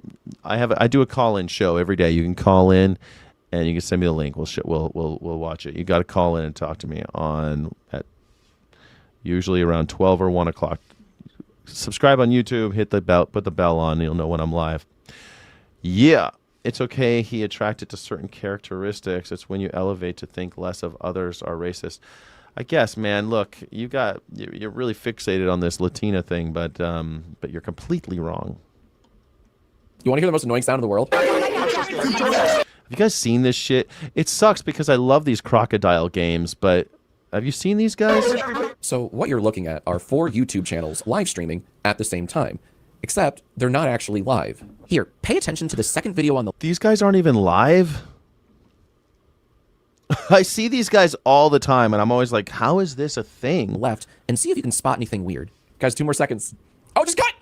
Tell me you saw the cut. That's right. These live streams are actually all looped, pre-recorded videos made to trick children into giving them money. Press it right now if you want Robux, and send me the laughing disco. Anyone does a red super chat, you're gonna get 1,000,000 Robux right now, okay, bro? Now, according to these gentlemen, they're always doing the everybody right now, okay? Oh, you're gonna get this. They're so over the top. I'm always wondering how they keep the energy up for so long, but now it makes sense. It's looping. It's being looped.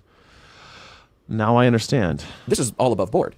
Yo, Jack, you need to stop trying to expose us, bro. Leave us alone. We're not doing anything wrong, bro. We're not doing anything wrong. Guys, we are so sorry, guys. We all do the crocodile streams. However, according to YouTube's own terms of service, I'm thinking it ain't. So let's start from the top. A while ago, you guys told me about a YouTuber by the name of Joxy. Big channel, over 1 million subs. And I noticed he happened to be live at the time. So I checked it out. Big channel, over 1 million subs. And this is what it was. And then I'm gonna click the green call button right now, live on stream, and I'm gonna call 911 right now. By the way, they never call 911. This is a very common tactic you'll see across I'm gonna call 911. Oh my god. A bunch of live streams. And the goal of this is to drive that viewer count up and keep the viewer's attention. Now, as I was watching this video, I noticed something. Do you guys ever see this shit? Let's do it, chat. Let's do it. Everyone in the chat, lock in. Nope. One more time. Let's do it. Everyone in the chat, lock in. That little cut right there means this is all pre-recorded footage. Even though the channel says it's live, it's deceptively broadcasting edited footage. And it's about to get a whole lot weirder. I swear, I didn't edit this next part. Right now, here we go. In 5. Yeah, how can children send money? That's a good question. How do they send money? I guess you could if you are on your parents' account and you have the super chat set up, you could do it, right? You could totally do it. If you're on your parents' account, you could do it. 4. Okay, let's choose another person for some Robux, guys. Who in the chat wants Robux right now? Everyone right now. All of a sudden, we've taken a hard shift into the next phase of this scam, the live stream. So first, he claims he'll give you Robux, the in-game currency for the popular video game Roblox. But then he says this. Whoever is the first person to click the little gift box at the bottom right-hand corner, right there, and send me the laughing disco. Whoever is the first person to do that, I'm gonna pick you, and you're gonna be next. Let's all learn what that means. When you watch a live streamer on YouTube, you can send them little gifts that cost real-world money. And this laughing disco ball costs just south of $5. So Joxy is saying that whoever sends him this... I've never gotten a laughing disco ball on YouTube. Disco ball thing will in return receive Robux. And look, it's working. These people in the live chat both sent him laughing discos. What? But then he says this. Okay, skinny Gordra. Okay, you're getting Robux, Skinny Gordra. Now, I haven't seen the name Skinny Gordra anywhere in the chat. But to be fair, the chat's going pretty fast. A lot of people want Robux, and it's easy to miss some names. So my first thought was, okay, so he baits viewers with this pre-recorded calling 911 part, but this part's live, and maybe he's giving actual Robux to real people. Then I kept watching. Guys, hurry up. Tell me your username in the chat right now. Guys, okay, hurry up. Tell me, hurry up. Do it now. Like, it's just... Man, I'm so glad I'm watching this because I come across these things when I try to watch live streams, see what other people are doing, and I run into this type of shit all the time, and I'm like, this is what live streaming is? Fuck, man. How can I compete with this? Choose another person for some Robux. Uh-oh. Whoever is the first person to click the little gift. Hey, thanks for that, Doza Gaming. I usually go live at noon every Monday through Friday, California time. Box at the bottom right hand corner, right there, and send me the laughing disco. Whoever is the first person to do that, I'm gonna pick you, and you're gonna be next. You're gonna be next. Okay, skinny Gordra, Gordra. Okay, you're getting Robux, skinny Gordra. That's right. This loops over and over again. It's just this live 8 stream minutes. isn't live at all, but an edited loop meant to trick viewers with this false sense of urgency. Like, hurry, hurry, hurry. And as you can see, it kind of works. $10. Yeah, it looks like, hey, everybody, Doza Gaming just subbed over on YouTube. Isn't that cool? Thank you so much for subbing. I appreciate you, man. I'm trying to be a YouTuber. I want to be bigger than Asmongold. Here, $20 there, and he does this over and over and over again, multiple times a day, Crazy. every day. Now, let me make one thing clear. There's nothing inherently wrong with this guy's making lots of money, man. These kids are making lots. Asking for donations in a live stream. But telling your viewers that they'll get Robux in exchange for little tokens they have to pay for when the whole thing is free. Okay, right now, guys, if you just all I need is a super chat. If you give me a red super chat right now, oh my god, if you give me a red super chat right now, oh my god, I'm gonna give you 1,000,000 Robux, okay? 1,000,000 Robux. Oh my god, I'm gonna do your 1,000,000 Robux, red one right now. Please give me a red subscribe. God, what is? I'm lightheaded. I can't do that for 8 minutes. I'm surprised they do. No wonder he loops it. He's making. I'm gonna pass out doing that. Hyperventilate. They always hyperventilating, man. Be recorded and not actually live. Well, that's a scam, which is why I reported it as such. But you can guess what that did. In the time it took me to send this, he got 3 more laughing discos. And remember, he's doing this all day, every day. So I'm starting to not really love this guy. Yeah, the rubber bands on the watermelon. I see that one a lot too. Oh my god, guys! I'm gonna put how many rubber bands? I'm gonna put 5 rubber bands. Oh my god! Oh yeah. Let's take another look at this channel. If we click a little bio here, it says this channel is owned by Joxy's management team. Joxy does not. Do we wonder how Charlie got harmed, but people like Asmongold or Nick Fuentes are just fine? Do you wonder that? I don't wonder that at all. No, I don't wonder that at all. I figure because Charlie Kirk was worth more money and pissed off the wrong people, and when a lot of people want you dead, that's how you end up. You start pissing off your own people, they end up killing you. Nick Fuentes hasn't pissed off his own people. He always pisses off other people. And other people aren't going to kill him. He's going to get killed by his own fans.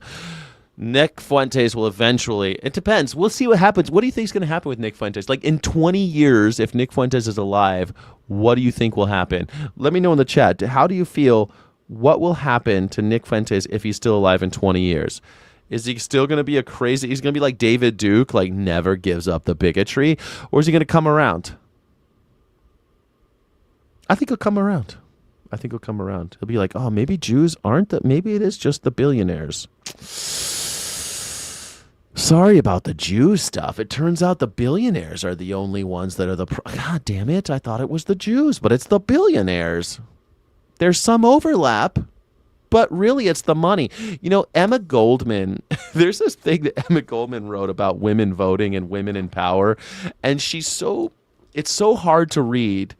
And if you don't know who Emma Goldman is, she's an anarchist thinker that I like a lot. But there's this one thing she wrote this essay about women that's really hard to read. But at the end of the day, it's saying, like, you can elect whoever you want, women, black people, it doesn't matter. Because once they're in a position of power, they act like all the other assholes in power because they have power. Because the hierarchy in the system is what's corrupt. You keep thinking, oh, you know what? We're going to elect a black man to president and everything's going to be A-okay. And it's not. It's just not. Still surveillance, still concentration camps, still state violence, still police brutality. We're going to elect a woman to president and it's going to change everything. If we just get women to vote, everything will be A-okay. And it's not. No third party has emerged. There's no like equal rights amendment did not get ratified.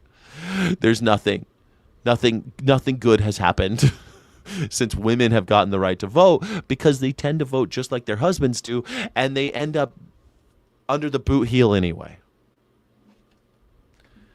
And if they get in power, they do the same thing the men do, because the power structure is the thing that's corrupting us. It's the thing that's holding us back. It's the thing that's holding us down. It's the thing that's keeping us from our humanity. Anyway, sorry about the tangent. You got me on a tangent about Nick Fuentes there, Doja Gaming. Thank you. Look, I danced to Charlie Kirky as much as the next guy saying it's a boiling point. Nick versus Fuentes. Those groypers, they didn't like Charlie, that's for sure. Fuentes will fully embrace his secret catboy kinks. You think? I saw a guy crack a carbon bike frame with 150 rubber bands. Oh my god. He did go outside. Yes, yeah, Charlie went outside too. He did go outside. That happens. My love language is don't touch me unless I want you to, but I need you to try to touch me even when I don't want it. That's your love language? Very nice. That's very nice. Oh, shit. I just saw Mr. Good Citizen. The fact you let rhetoric get you violent is major weakness. Who gets you violent? Hit that like button, folks. Yeah, Charlie pissed off the wrong people. That's it. Yeah. That's all that happened. Humanity will always have the affliction and never consistent. I don't know. A couple bloodbaths baptism in blood usually fixes a lot of stuff. Not have access to the channel. Weird. It kind of reads like a disclaimer meant to distance the personality from the channel. I'm sure we won't see that again. Well, let's take a look at his most recent video. Israel. No, it's just kind of like you can't. There's never going to be a smoking gun like that. It's kind of like with Kennedy. People are going, "Wow, he pissed off the mafia." Yeah, check. He pissed off the Cubans. Yeah, check. Pissed off the Russians. Check. He pissed off the CIA. Check. And then somebody killed him. Yeah, of course, man. JFK pissed off a lot of people. You can't piss off everybody. It's kind of like he also pissed off the white supremacists because back then the KKK hated Catholics. Don't forget that. People forget about that part about JFK, first Catholic president. But it's kind of like when you work at a restaurant, sometimes you get a bunch of servers that call out sick. And the way you fix that is by calling in more bartenders. And that doesn't make sense, right? But the truth is, you can be short. Sometimes you could just call in more cooks. It's crazy because sometimes just because there are fewer people on the floor, you can speed up the kitchen by adding more labor and then push the food out more quickly so that you can at least have fast service and so that the people on the floor aren't overworked. And we don't crash the kitchen. So there's all these things that you could do. But the point is, you can't be short everywhere. You can't be short at the bar, on the tables, on the floor, and in the kitchen. You can't be short all over. And if you are, your whole restaurant's gonna crash. I feel like that's why JFK got killed, and I think that's why Charlie Kirk got killed. But hey. And he was killed in a country where everybody gets shot. Yeah, I mean, I'm a gun owner, so everyone's a gun owner, right? Everyone's a gun owner, right? America just cut a server due to low demand. Yeah, that's what happened. Yes. Titled, We're So Sorry. Hi guys. We're so sorry. We are so guys. We all do the crocodile streams. Guys, I'm gonna be honest. We might not be truthful with you guys. Charming. I do take some solace in that it's been disliked to hell and all of the comments are dunking on these chuds. But still. But oh, what's this? Joxy and watches. 5 more? Oh, it links to more channels. Why, it's a whole network of Roblox chuds. And wow, some of these are huge. So over the last few weeks, I have been collecting these types of channels like Pokemon. And I've made a group tab on Chrome, chuds. And wow. A million. God damn it, 500,000 subscribers. Some of these are huge. So over the last few weeks, I have been collecting... I'm jealous of these guys' followings. These types of channels like Pokemon. And I've made a group tab on Chrome called Roblox Chuds. I've clocked 12 of them so far, and I'm sure I'm not even close to catching them all. Oh look, this one's live right now. Oh my god, it's the exact same scam we just saw on Joxy's channel. Quite literally, the same video. Whoever is the first... Yeah, that's literally what they do. Yeah, when the server gets behind, they do the dance. That's right. That's exactly what happens. Yeah. Or when it's not just when the kitchen gets in the weeds. The kitchen gets in the weeds or the door's crashing. If there's any part of the restaurant that's crashing, Texas Roadhouse sends the dancers out. Yeah, they make them all dance. They do that at a lot of restaurants. They used to do that at Johnny Rockets too.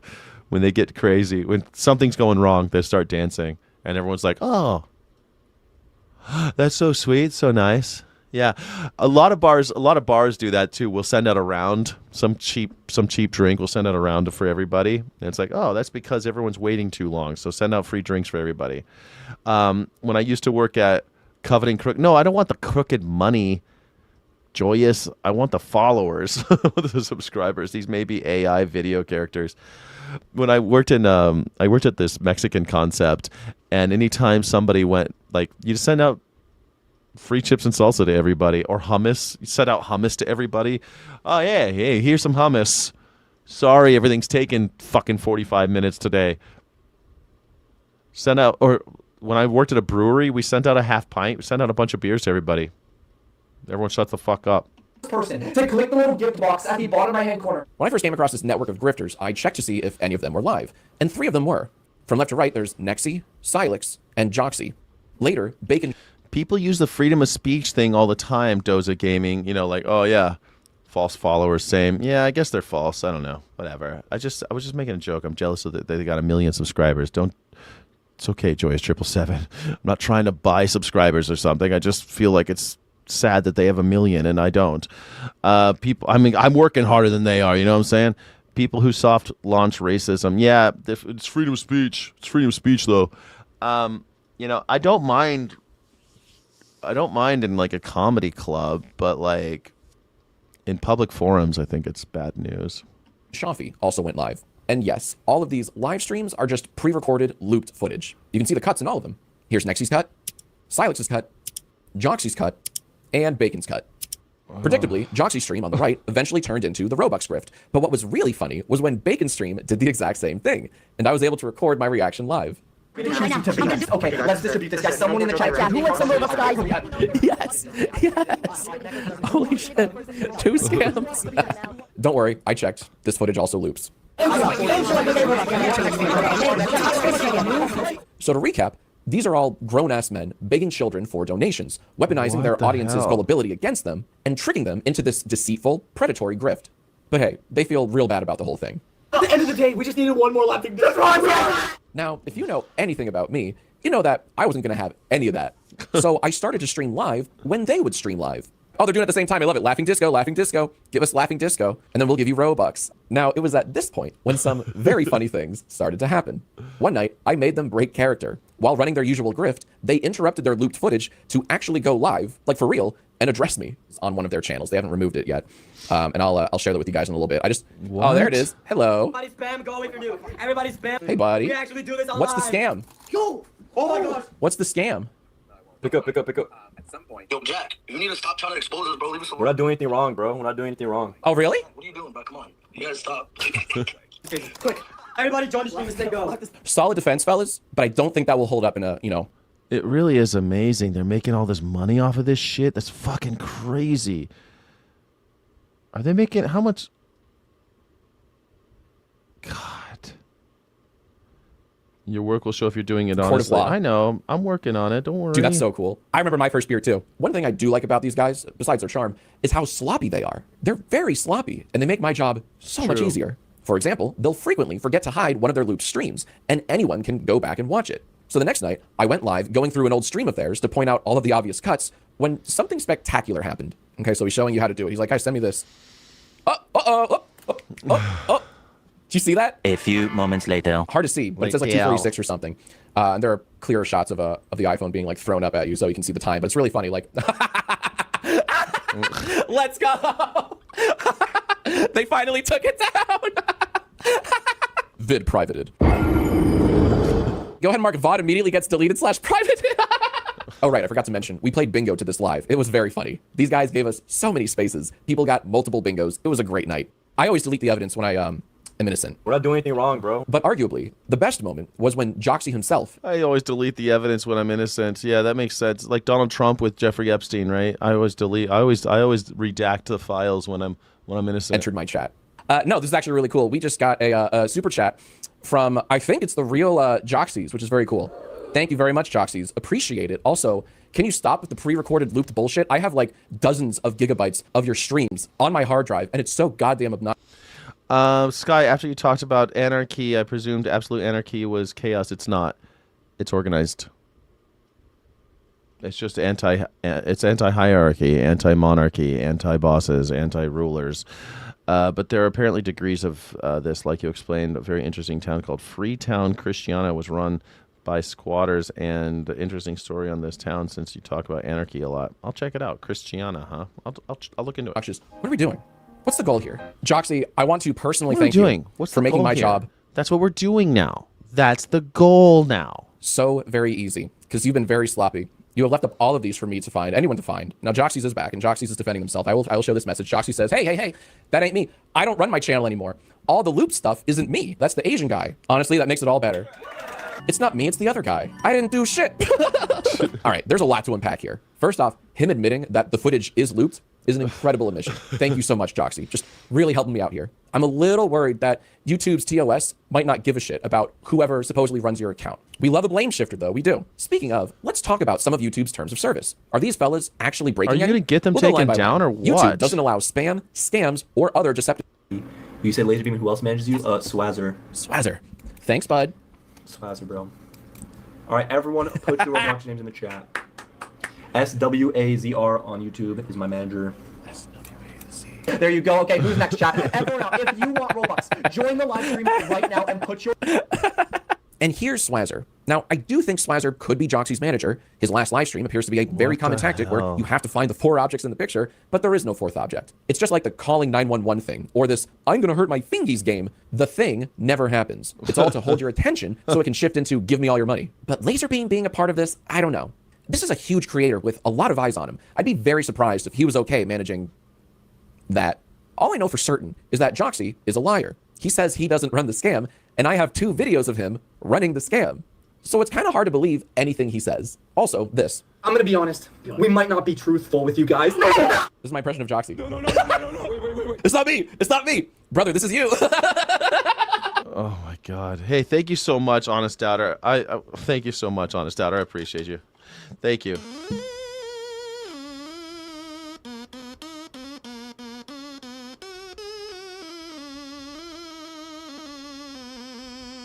Thank you so much, Honest Doubter. Thank you. Can I get some W's in the chat for our friend Honest Doubter for gifting a membership? Thank you for the Skyjack Morgan membership going out. Yeah, I think these guys offering clickbait kind of hype their channel. I believe you can offer something them, if you will, but it has to be consistent and some benefit. When I found your, be honest, after you're wealthy.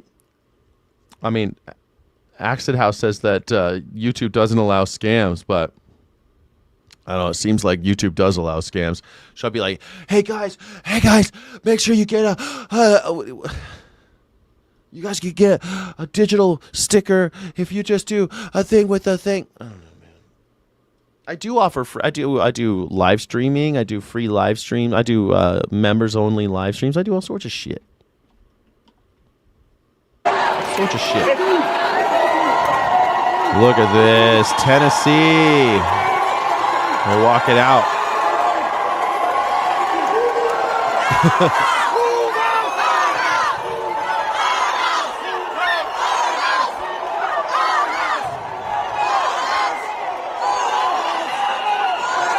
Wow. This is happening.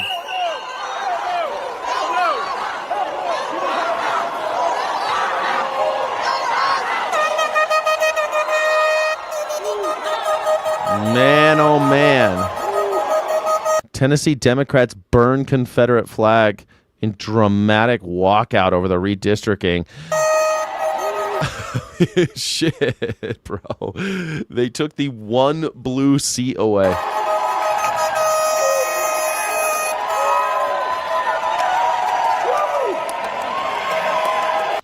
I mean, look at this guy. The side eye right here. That's nice.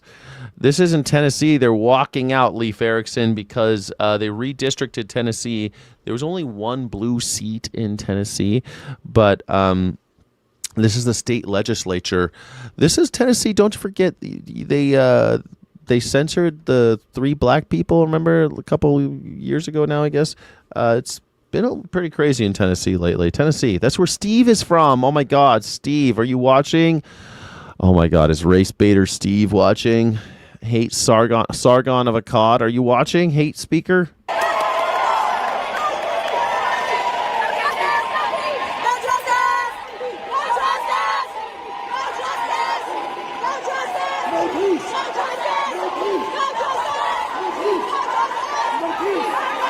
Whoa, no! You can't burn the American flag! Oh, no! Donald Trump's gonna cry! Oh, no! Oh, no, Billy! Oh, Billy! Oh, no, you can't burn the Confederate flag!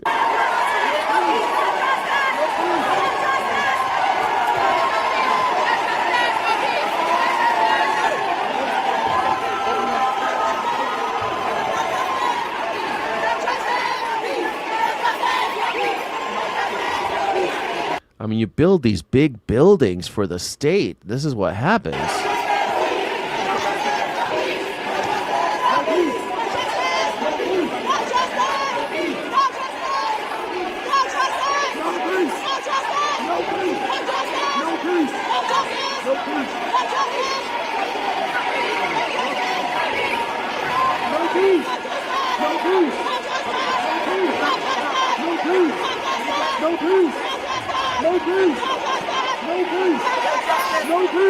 No Jim Crow.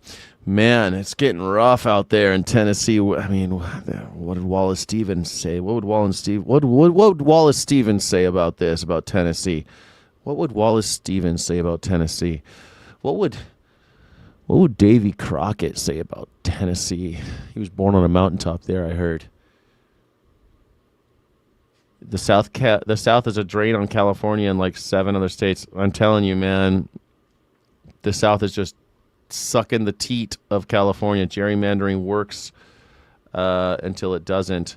I mean, it sucks that we're only supposed to be doing this every 10 years. We bitch and moan about gerrymandering, but Donald Trump, he wants to fix the election this year, and God damn it, he's going to do it. He's going to do it. He owns the Supreme Court. He owns Congress. This is what happens. This is what authoritarianism looks like. Show me what authoritarianism looks like. This is what authoritarianism looks like. Show me what authoritarianism looks like. This is what authoritarianism looks like. This is it.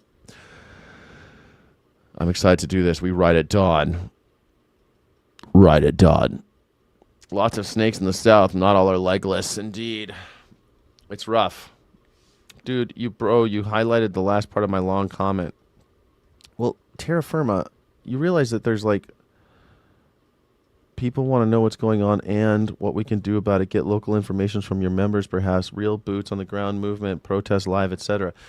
People could protest like protests. What does socialism look like? Socialism. What does socialism look like? Great question. All of the popular programs in America are socialism. Libraries, cops, children's hospitals, firemen, Medicare, Medicaid, the military, interstate highway system, the transnational railroad,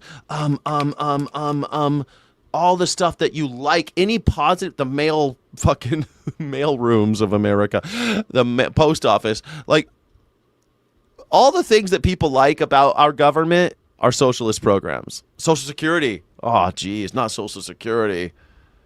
The military, the things that people are they're really into that one. Socialism. Hospitals, bridges. The Golden Gate Bridge. How about that one? The fucking Statue of Liberty. That's all socialism. That's what it looks like. Roads, street lights, stop signs, all that socialism. It's amazing. It's amazing. Sky, sounds like you've lost your mojo. Isn't what they call it mojo? What are you talking about? What the fuck? Joyous 777. Why are you on my shit today? God damn, 777. Why are you being so mean to me? Just say fascism, Skyjack. Fascism. Well, yeah, this is what fascism looks like when you take away the will of the people and you subvert them. Yes, fire stations are socialism. Utilities, yes, socialism. Yes, the Hoover Dam, socialism. Like basically all the stuff that people actually like about America, like the Grand Canyon, socialism. National Park System, socialism. Damn it. All the stuff you like. That's what you got. I invented mojo. Nice. Hello, everyone. Guest Bell, aka Female Frodo Baggins here. And I am the bearer Female of bad Frodo news. Baggins. Because I've been holding off on talking about Christopher Nolan's The Odyssey because there was a lot of criticism for it, and I wanted to give myself more time to see more of the film before I passed an evaluation. But I have to be honest with you all. Nolan has fallen. God, and I didn't want to say that. So I didn't want to slow? say that at all because look, there was a time when I would say Christopher Nolan is my favorite director of all time. I lived and I Why do people talk so slow? breathed Christopher Nolan, and his work in the past still makes him one of my favorites. Like, Oh yeah, TV and radio. Smoking Blondie, that's also socialism. You're right. God, you got a lot of socialism in America. I've seen every movie that he's made except Insomnia, you know, The Prestige, Interstellar, Inception, The Dark Knight trilogy. I even was a big fan of Oppenheimer, but I really wanted to. I got you, Thorne. Yeah. This is what fascism looks like. Authoritarianism is too short. It's too long, I mean. Believe that Christopher Nolan doing The Odyssey was going to be a slam dunk. Because listen, Christopher Nolan was our last. He was the last of the directors who could Dude, Memento was the best, an honest downer. I'm with you on that. Memento is definitely the best. You're right. It was the best one. make a great movie where his name alone could bring mainstream audiences into theaters. He is the last director that we have that has the ability to do that. What is New York City, Seattle, and Chicago under? Are those American cities? Oh my God! American cities are a mixture of capitalism and socialism and communism and all sorts of other isms. Yeah. You. This is always these people. They like. I'm a purist of this. You're just so dumb. It's painful to watch. Look. I know you hate socialism. That's because you're stupid. You see. That's because you're stupid. And you don't know what socialism is. And you call yourself a capitalism because you're stupid. Because you probably don't own any capital. What the fuck are you talking about? Seattle. What, you don't like Seattle? Have you been to those cities? You scaredy cat? Have you been there? Organism. Are you an organism? AOL dial-up is an organism. God damn it. Anyway. Have you been to those cities that you mentioned? Have you been to any of them? Chicago, great city. I fucking love Chicago. Seattle, awesome city. What was the other city that you said? What was the other city? New York City? Man, I fucking love New York. Everyone loves New York. And simultaneously weave in and out of doing franchise films and original films and still have them be broadly appealing to the audience. You know, even Spielberg cannot do that anymore. He was our last hope. But the more I've seen of The Odyssey, especially with the trailer that we got this morning, I have to say... Name one successful capitalist country. Can you name one successful... Name me one successful capitalist country. One successful capitalist country. We got lots of successful socialist countries. In fact, a country can't exist without socialism. You literally cannot have a country without some socialism.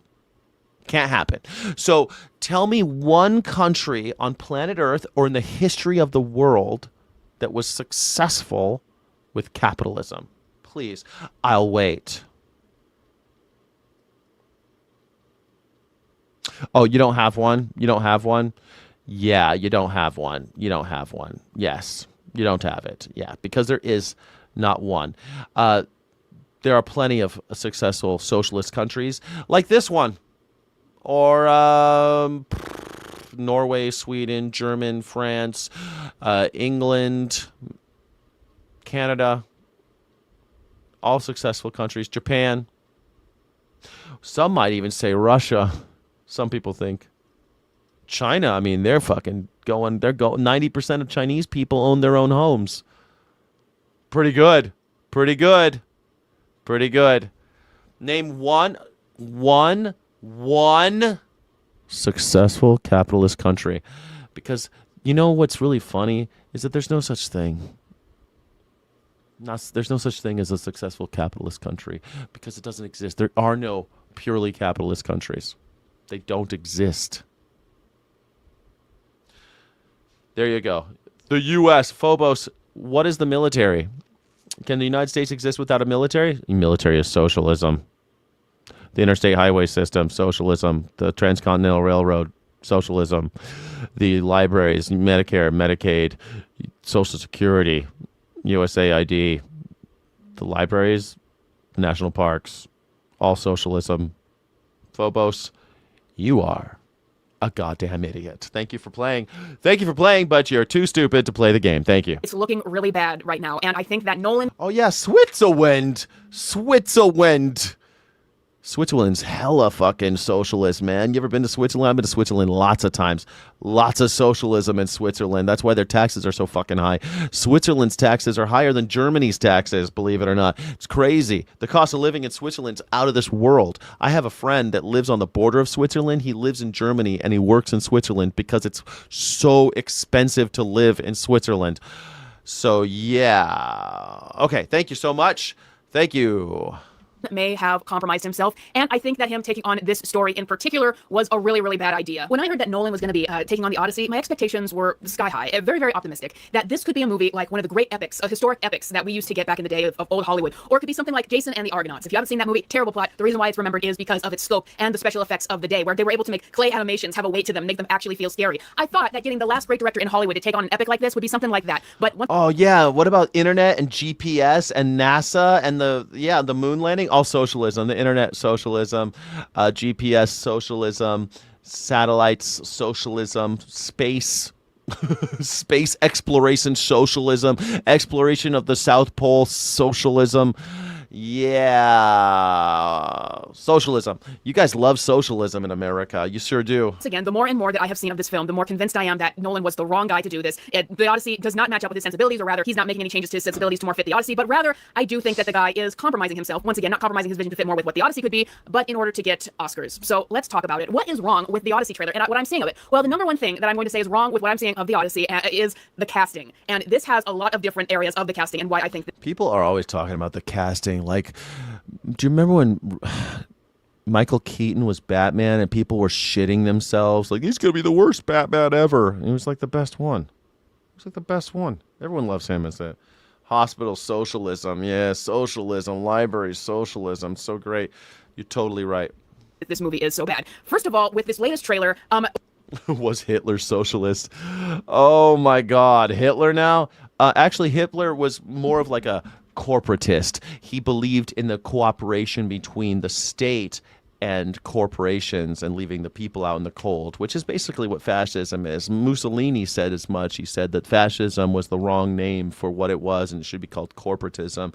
And so could you really call it socialism? Sort of. Fascism, in a way, is socialism for just a small group of people, and everyone else has to die. So sort of. It's not really socialism. It's called fascism. It's a whole different thing. It's a special thing. Fascism.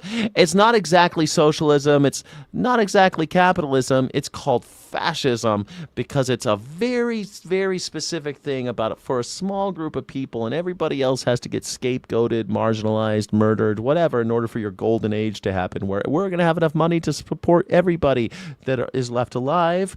The whites, for example, will just support the whites. But the problem is that fascism requires another scapegoat and another scapegoat and another enemy because it never fulfills itself. A lot like capitalism.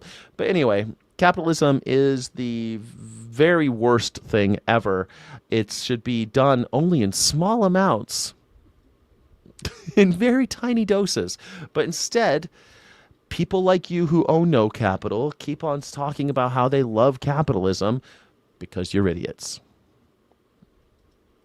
If you don't own capital, you're not a capitalist. Well, none of the characters, except one, sound like they're from ancient Greece. Let's go to Robert Pattinson. I thought he was a great actor. The way he's playing his character here sounds like he's an American. You're playing him for daddy. You didn't even know. I mean, when I think of maybe, this dangerous guy from ancient Greece at that time period, maybe the way he would speak to Telemachus is to say, your father is never coming back. What makes you think your father is ever coming back? You could do something more regal and sinister, or you could be more of a brigand, like what makes you think your father's ever coming back? Something like that. What I didn't expect from this kind of role is, hey, your daddy, where's your daddy? You think your daddy's ever coming back? Or from Tom Holland's end, I didn't expect him to refer to Odysseus as dad. My dad is coming home. Did they call people daddy? I mean, I don't know. They probably did. They probably called each other Papa or Pop-Pop or what the fuck. People call their fathers all sorts of stupid shit in the ancient Greek. I don't know. What the hell? Oh, my God. Tom Holland said dad. Seems like a really weird thing to be upset about when we're talking about the Odyssey. I've seen so many people bitch about the costumes of this show, of this movie, too. And I'm going, well, Christopher Nolan movies are always dark and drab and dreary and everything looks like crap. It's always like Dark Knight. Everything's like, oh, it's all dark. He's so serious. Where is she? It's so boring and serious. Commissioner Gordon is a liar. Like all that shit. It's just tedious. Christopher Nolan made some good movies, but god damn, the guy is like, oh, more darkness, more darkness, more darkness.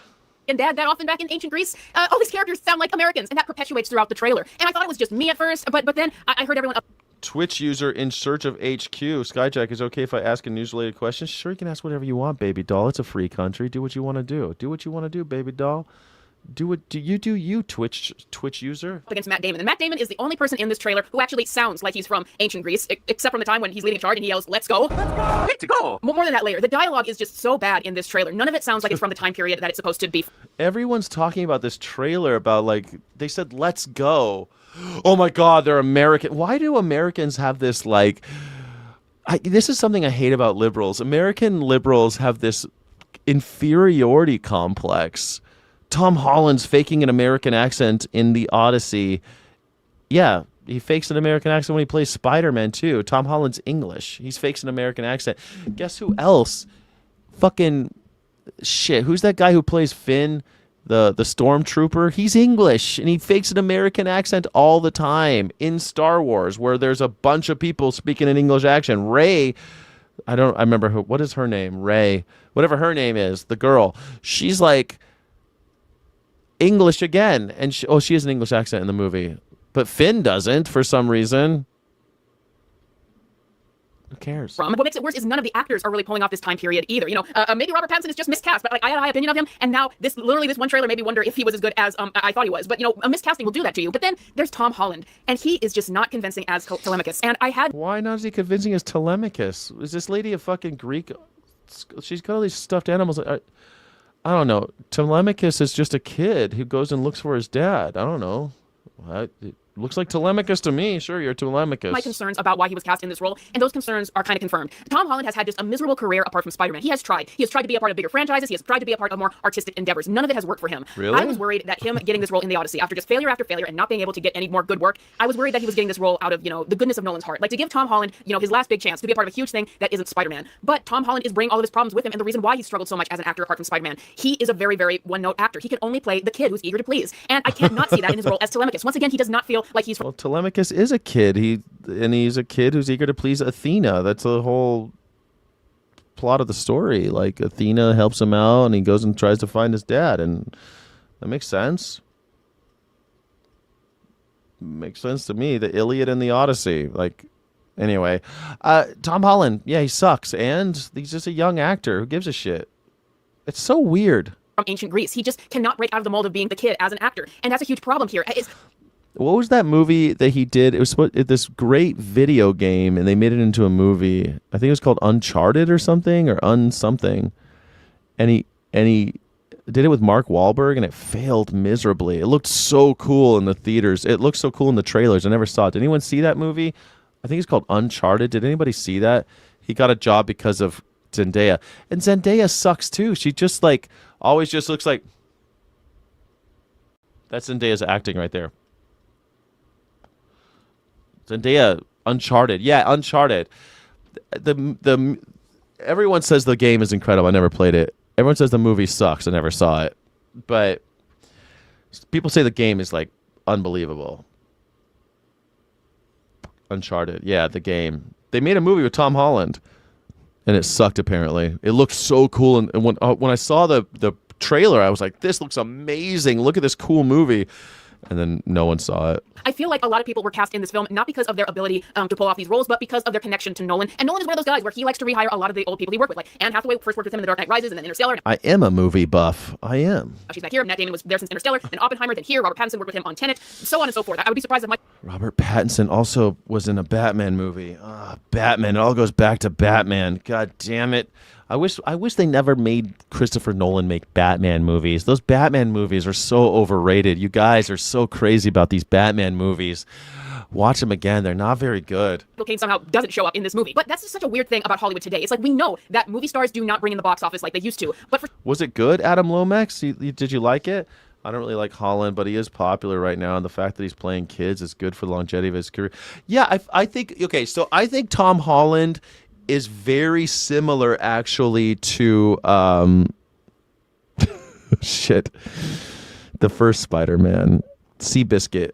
Tobey Maguire. He's very similar to Tobey Maguire. He's been in a couple hits. He plays this plucky little kid. He plays Peter Parker. There's a certain type, and his career kind of fell down, but he's still. Tobey Maguire still goes and makes crazy good movies. Tobey Maguire was like the best part of Babylon. That was such a funny part where he's fantastic. Seabiscuit. What else? There was another Tom Holland movie where Gatsby. He was in Gatsby, and he was good in Gatsby. Gatsby was but he was good. And Tom Holland's gonna be the same way, except he's English. 6 out of 10, really. Maybe I'll watch it. I don't know. Tobey Maguire's a better actor, I guess. Bully Maguire. Remember Bully Maguire? Never forget. For some reason, we've never been more tampered down in our choices for actors, and we've never tried less to seek out new people. And that's because we're all hiring English people for some reason. No Americans can act anymore. No Americans aren't allowed in movies anymore, apparently. So we keep getting these movies with massive cast, massive star-studded, expensive cast, and it's really actually quite unnecessary when we know that stars themselves are not necessarily the draw. But that's a huge problem with this movie, is I feel like people were cast because they're friends of Nolan's that he's worked with before, or in Tom Holland's case, I think he wanted to give him a chance apart from. Well, maybe they're fucking talented. Maybe that's it. Christopher Nolan, when Christopher Nolan says he's making a movie, everyone lines up, so he gets his pick, and he probably gets them for cheap. So we can put all these incredible actors that are really good at their jobs in these movies with small parts. It's like a Terrence Malick movie. Do you remember The Thin Red Line?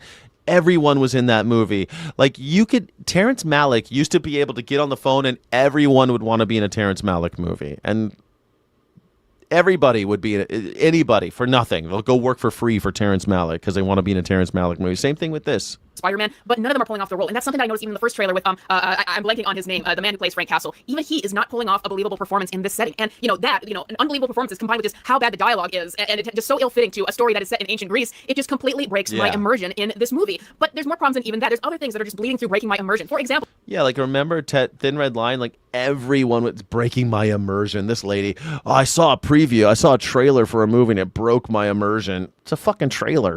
Anne Hathaway, she's kind of made it sound like she's not had a lot of work done on her face, but she has. There are multiple scenes in this trailer where she's supposed. So what if she's had work done? What? Oh my God.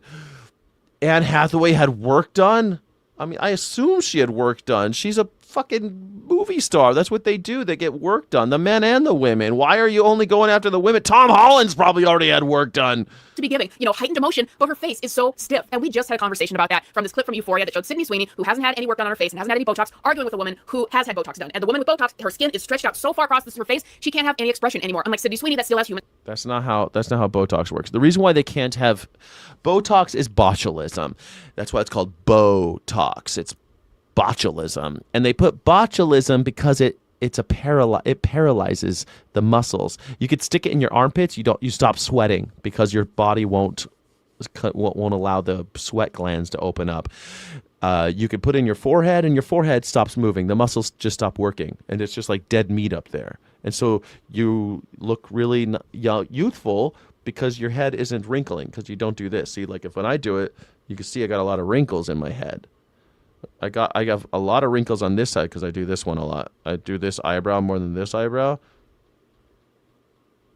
I think sometimes I do this eyebrow. Yeah, sometimes I do this eyebrow. It's hard to look at a camera and do it. And sometimes I do this eyebrow, but this eyebrow I do more, so I got more wrinkles on this side of my head. I think that's great. I got character, And Sydney Sweeney looks like shit in this, by the way. Which is fine. That's Euphoria, right? They're trying to make these really pretty girls look ugly. They do that in Euphoria. Look at Zendaya; she looks like shit in the whole show. They do that on purpose, But you don't think that Sydney Sweeney has had lip filler and the rest? Of course, they all have. They're movie stars. That's what the money's for. That's why they give them all the money. Mar-a-Lago face is worse. Totally, yes. The problem is that these normal people are getting work done, it's not going to look good because you don't have the cameras and everything. You don't have all the lighting. These people are getting it done by uber professional people, the best people in the business, and they have makeup and lighting and all the other stuff happening, Expression. And that is what has happened with Anne Hathaway. She has had so much Botox, so much work done on her face. Yeah. Putting Botox. Botox is just an injection, by the way. It's not work done, but she might have had Botox. I'm sure she has. But that looks fine. She looks fine to me. She looks like an aging Anne Hathaway. I don't know. It looks like an Anne Hathaway who's probably... How old is Anne Hathaway? Let's find out. How old is the actor Anne Hathaway? 43, bro. She's 43 years old. She looks like a... She looks great for 43. Anne Hathaway. What the hell? 43 years old. Oh, she's so horrible. It's breaking my immersion. Her skin is stretched out, and I'm sure it makes her feel good and look like a vampire on the red carpet, but where you actually have to act, in the setting that's supposed to be centuries ago, it does not work. Her face just cannot contort or move anymore. There's no expression, even as she's supposed to be giving a lot of emotion. So it looks like Botox in ancient Greece, and it's another thing that breaks my immersion. And it's the same thing with Charlize Theron showing up in this movie. Jesus, I guess you should not watch Cleopatra with Liz... What's her name? Elizabeth Taylor. Don't watch Cleopatra with Elizabeth Taylor, okay? Because it'll break your immersion. Don't watch Ben-Hur with Charlton Heston. It'll break your immersion. Guess what? It's fucking a Hollywood movie. It's a Hollywood movie. Yeah, Taylor, thank you. Liz Taylor. I want to say Liz Claiborne.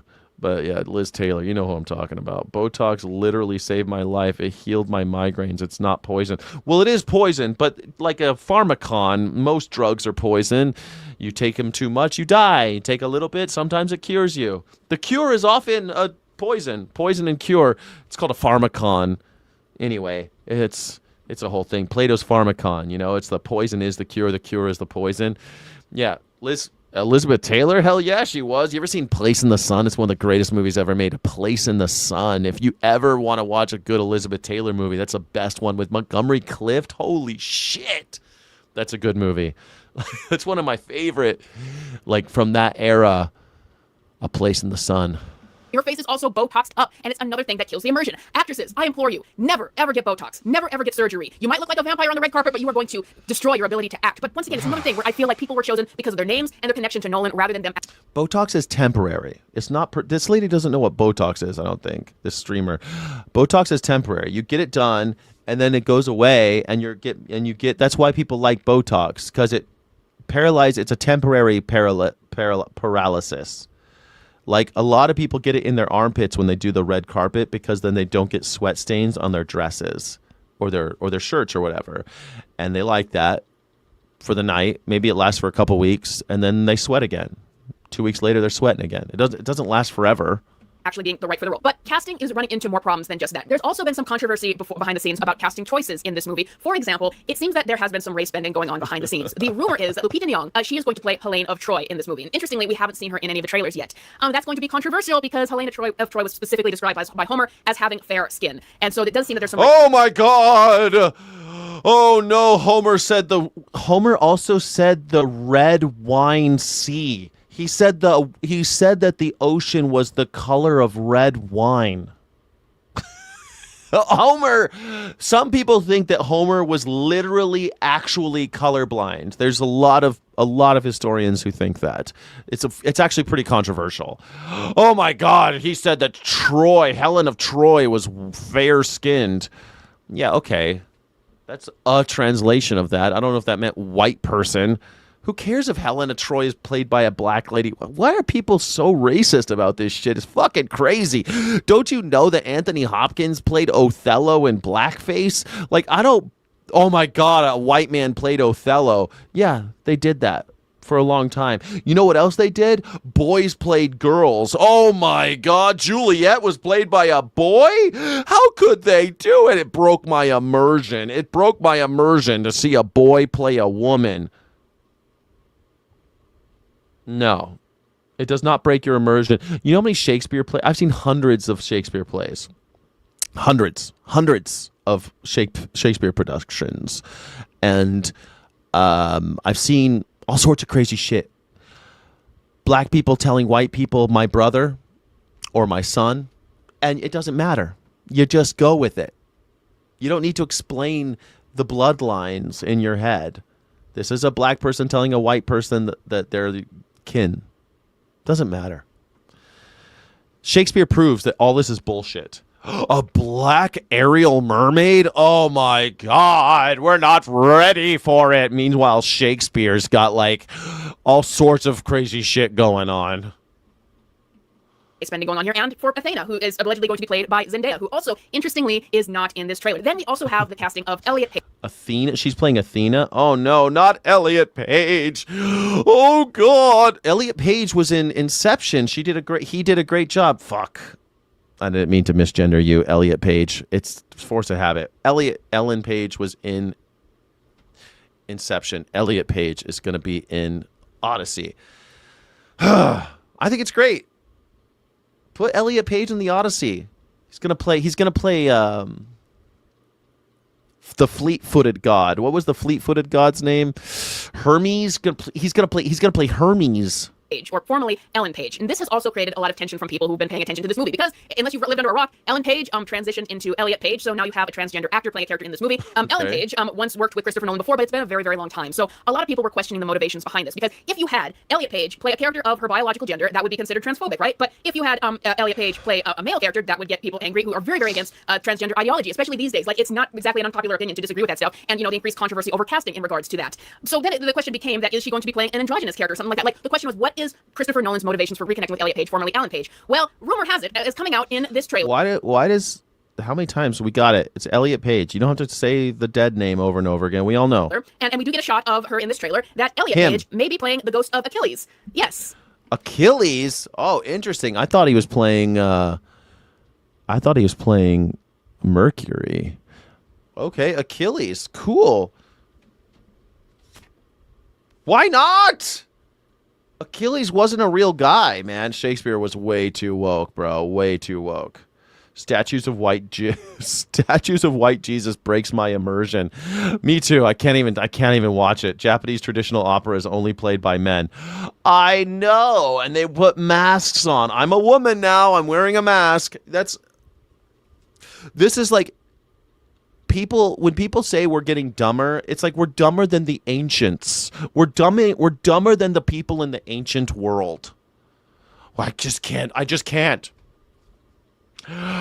Elliot Page in a movie. I mean, literally, Elliot Page can play whatever the fuck Elliot Page wants. Play the Cyclops. Who gives a shit what Elliot Page plays? I'm glad he's working. I think he's a pretty good actor. I thought he was great in that the Umbrella Academy, that first season of Umbrella Academy. He was great in it. That was great, dude. The first season of Umbrella Academy was fantastic, right? The second season was even okay. I didn't watch the fourth. The third was pretty good. It's all right. The first one was great. First one was quality, bro. I read the comics and I thought, wow, this is so good, so faithful to the comics. Great. Huh. Now, here's what I want to get out here. What is really the problem here? What's the problem with characters? Why does everybody who likes movies on the internet now have to be some magger like this lady? She calls herself what'd she call herself? The fucked up Frodo Baggins? I forget what she called herself. The fucked up Frodo Baggins. Why is everyone so mad at movies? Why does everyone hate movies? They're like, why does everyone hate? How come no one's going to movies anymore? Yeah, the child of Hermes and Aphrodite was Hermaphrodite. I agree, Sky. I stopped at the same time, never finished. I heard the ending was worth it, though. It was worth it? I don't know. I read the comics, and I don't think the comics went that far. I think they carried the TV show longer than the comics. Because as far as I remember, there's only like 2 major runs of the comic. But I don't know. I lost interest. I don't know. There were too many stupid montages in the 3rd season that I can't stand when they pad the runtime. They do these fucking montages.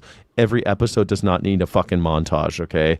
Umbrella Academy, holy shit, that 3rd season, I was just like rolling my eyes, just struggling to get through it, so I didn't go to the 4th. Characters being race bent in this movie, or transgender actress playing a male character. Like, what is the problem with all of that? Well, my problem is what it says about Nolan's motivations. Like, there's going to be people who get upset because, you know, race bending white characters has become such a controversy because it's only ever gone one way. It's actually becoming, more and more agreed. It's only ever gone one. Race bending's only gone one way. Anthony Hopkins played Othello in blackface on film. In blackface, Othello. Anthony Hopkins. This isn't some. So did Laurence Olivier. Laurence Olivier played Othello in blackface. It's only ever gone. This race bending's only gone one way. Are you stupid? Or you have amnesia? That's the problem with all you stupid right-wingers. You can't ever embrace history. That's why we can't ever have a culture. We'll never have a culture because you can't have culture without history. And if you ignore history because fascism relies on amnesia, a la 1984, look it up. Maybe you should read that fucking book once. Since fascism and authoritarianism requires amnesia, you're never gonna ever have a real culture in this country because all we can muster is mythology because we won't embrace or even confront or investigate or even talk about our history in any kind of honest way. So all we'll ever have is mythology. And if it's gonna be mythology, then you might as well have a trans character play this Achilles. You might a trans actor play Achilles, a black person play a white person play a black person. It doesn't fucking matter because it's all mythology. And in this case, in the Odyssey, it literally is just mythology. These people aren't real. They're ink on paper. They're the imagination of a blind poet from ancient Greece. For God's sake. Homer was probably he was probably blind. He couldn't even tell what color the ocean was. Read the Odyssey, for God's sake. Read it in whatever language you want. It's full of crazy shit.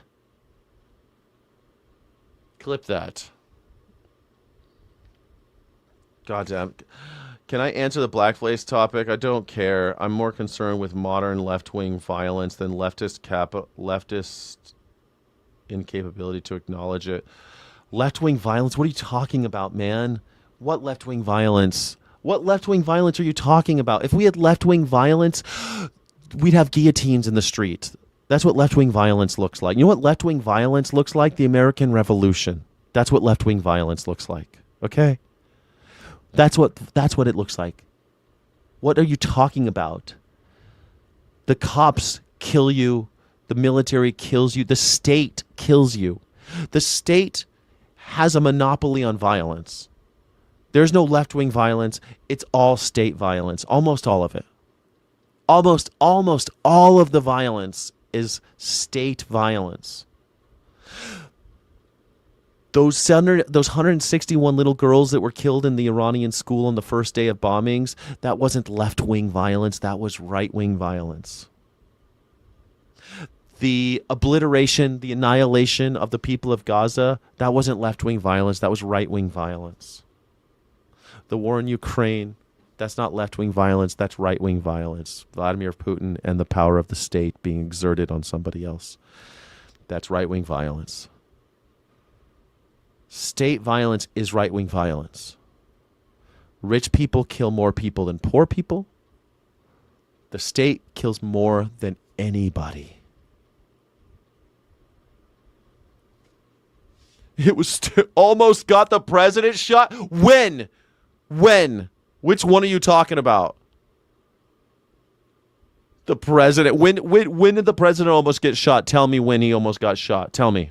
When? Which one are you talking? You're talking about Butler, Pennsylvania? Staged. You're talking about this thing that just happened at the White House Correspondents' Dinner? The dude didn't even get inside the room. He was nowhere near the president. Nowhere near him. He didn't almost shoot anybody. In fact, he didn't shoot anybody. The agents shot each other. The one guy who got shot was from an agent shooting another agent 3 times. Oh, you mean on the golf course? When did he almost get shot? That guy didn't even pull off or didn't even shoot not one bullet. Not one bullet. And that was his own, that was a magger. Thomas Crooks, a magger. Shit, even Tyler Robinson was a MAGA person.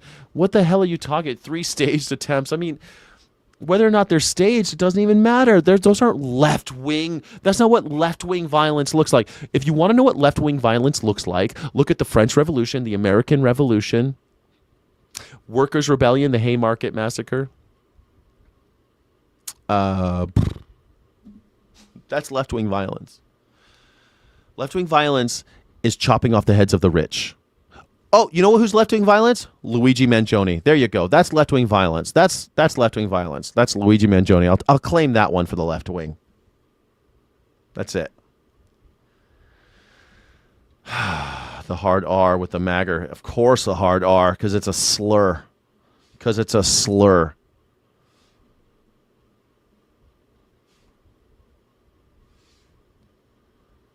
Savannah Hernandez getting checked like a linebacker. Minnesota. Oh, poor Savannah Hernandez. Oh, no. Oh, no. You want to talk about Kat Abagazela getting fucking repeatedly assaulted by ICE officers for just being there, for just being at the ICE concentration camp and expressing her free speech?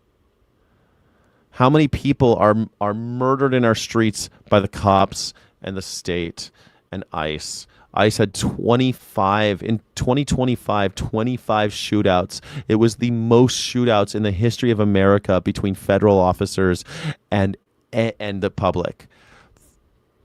It was the bloodiest year in ICE history. 34 people died in custody. Many more died in apprehension. And you're going to be like, what, this one time somebody got pushed and that's left-wing violence. You're a sucker.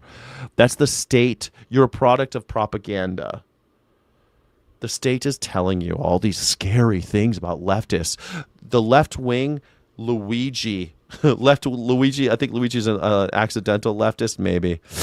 I can't tell yet, but Well, I guess we'll find out. But Luigi shot a billionaire. I'll take it. I'll take it. I'll take it all day. And look what they did to him. Eric Adams out there with a bulletproof vest marching in front of 100 police around him like he's Hannibal Lecter and he's the Joker and he's going to pull out, bombs out or something. And then they sit him down in court. He's got 6 cops around him as the judge arraigns him. Just cops, just buried in cops the way I was buried in pussy in Las Vegas. That's what I'm talking about. Buried, man. This guy, holy shit, that's what we do to our left-wing violence. That's what you could tell it's left-wing violence when it's over the top state reaction. That's when the state really goes crazy. It just blows their mind that someone would have the audacity to take out one of theirs. Upon by the mainstream, I would say at this Allegedly, sorry. Because Luigi's probably innocent. point that it's okay not to do that. You can just keep characters the way they're supposed to be. And transgender movement and ideology is more controversial than ever and pushed back against in all places except Hollywood. The reason why I bring this up and why I think it is a big fear is what it says about Nolan's motivations. Nolan wants Oscars. That was apparent to me with Oppenheimer. There was a lot to do about Oppenheimer being his first R-rated movie in many, many years and having 2 sex scenes when he doesn't really do that, having a little more swearing when he really, laid off of that sense of Memento.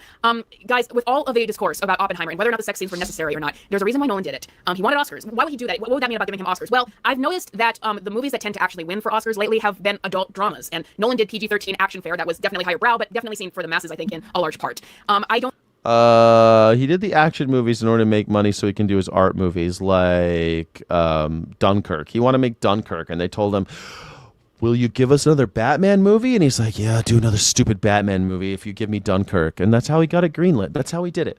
That's how he built his career. He did stupid comic book movies so that they would give him money to make his big epic movies. So he got to make Dunkirk, which was a project that he wanted to work on before Batman. Dunkirk was an idea way before Batman. But he knew he had to make stupid comic book movies because people love fucking watching people dress like bats and beat up clowns. Grown-ass men want to argue about Batman with me.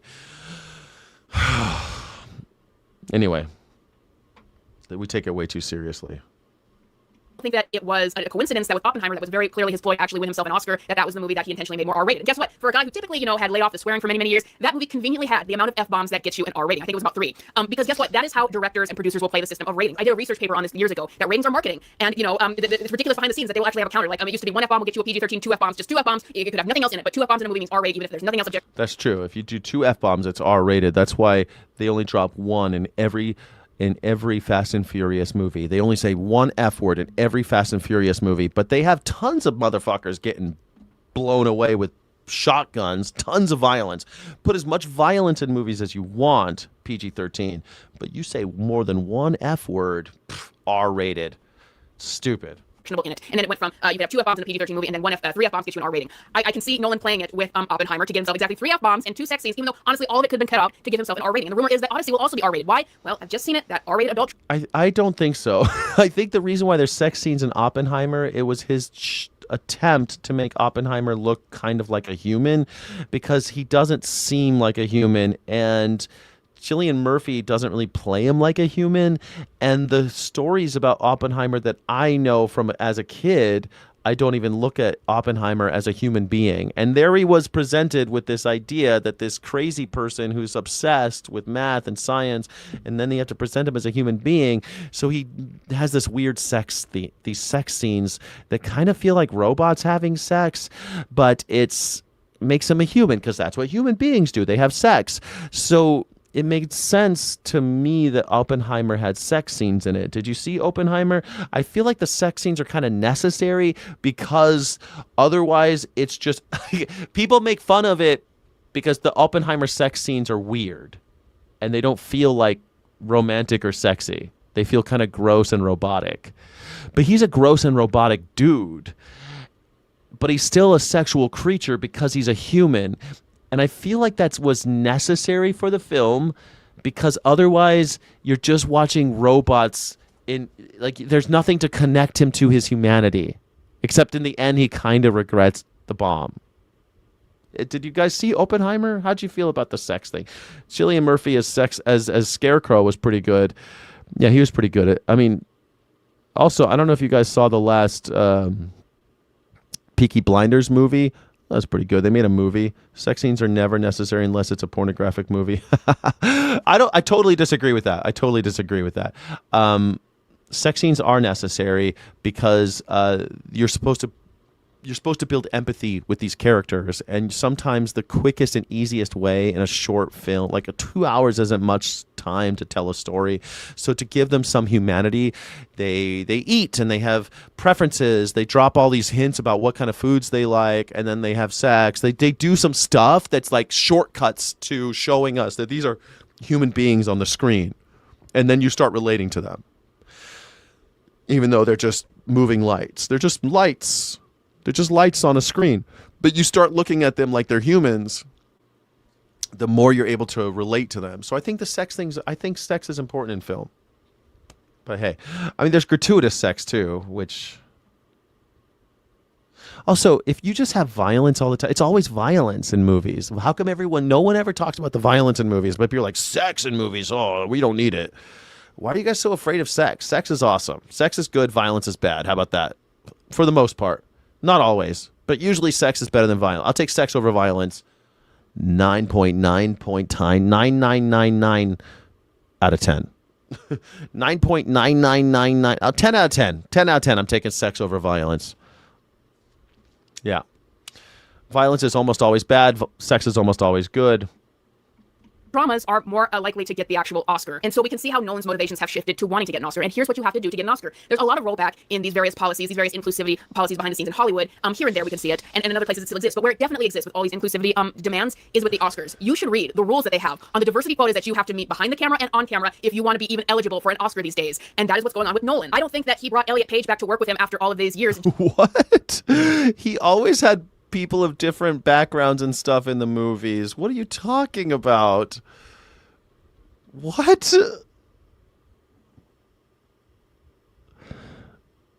He worked with Elliot Page before. Just, out of sentimentality. I think he wanted a transgender actor on the cast list of this movie. I think it's probably fun to work with Elliot Page. They're probably fun to work. He's probably fun to work with. If I were a director, I'd be like, yeah, can I get something for Elliot Page? Put him in a movie? It'd be fun. He's probably a hoot. Motherfucker was in Juno. Have you ever seen Juno? That shit's a masterpiece. And Elliot Page was awesome in it. If Elliot Page is 10% Juno, if Elliot Page is 10% as quick and witty as Juno, I'd love to work with him. I think Lupita Nyong'o and Zendaya being cast also adds up with that. I think Nolan is just following the quota checkboxing and that is going to make him eligible for Oscars. I also think it's interesting that neither Zendaya or Lupita have really been seen in the marketing of this movie because I think they know that race bending has become very, very controversial. And I think that's why all of this stuff, including Elliot Page playing Achilles, is all alleged and all in rumor because I think they know how mainstream audiences are going to react to this, but Nolan is still doing what he has to do in order to be eligible for Oscars, which makes me concerned on that note. Juno sucks. I mean, I guess it was funny. It's just a little comedy, guys. Juno. It's just a little comedy about a pregnant teenager. It's just a... Don't get too crazy about. Calm down, Dan the Shark. It's okay. It's just a little comedy. Hard Candy. That was so good. Yes, Elliot Page was fantastic in that. It was good times. I feel like there's lots of people that like Elliot Page just fine, just fine. Controversy though. No matter what, he's gonna do controversial shit, and I guarantee you, Odyssey is gonna be a huge movie. Because, you know, how much is this guy compromising himself just to get Oscars? Is Nolan moving away from being the one guy who could really bring mainstream audiences into theaters into the person who's chasing Oscars, which is what Spielberg became at one point. And that makes me very concerned that this is going... Spielberg did not become that at any point. Spielberg won an Oscar, and that's fine. He's won a bunch of Oscars. Spielberg never was chasing authors. What the fuck is this lady talking about? Bending over backwards. Does this lady, this is the thing. It's always these hot takes that are super right-wing fucking weirdos. They're got their panties all up in a bunch. These crybaby maggers. Can I get some wet floor signs? What's with all the crying, man? Oh my God, someone maggers. They put Elliot Page in a movie and a black lady as Troy. Oh my God. How can we even there? What is she? Why are they chasing Oscars? This isn't fair. They sold out by putting a black person in a movie. Who cares if Lupita, whatever her last name is, who cares if Lupita plays Troy? It's great. She's hot. What's her name? Lupita Nyong'o? Lupita Nyong'o as Troy. I mean, let's see if you got any pictures of her as Troy.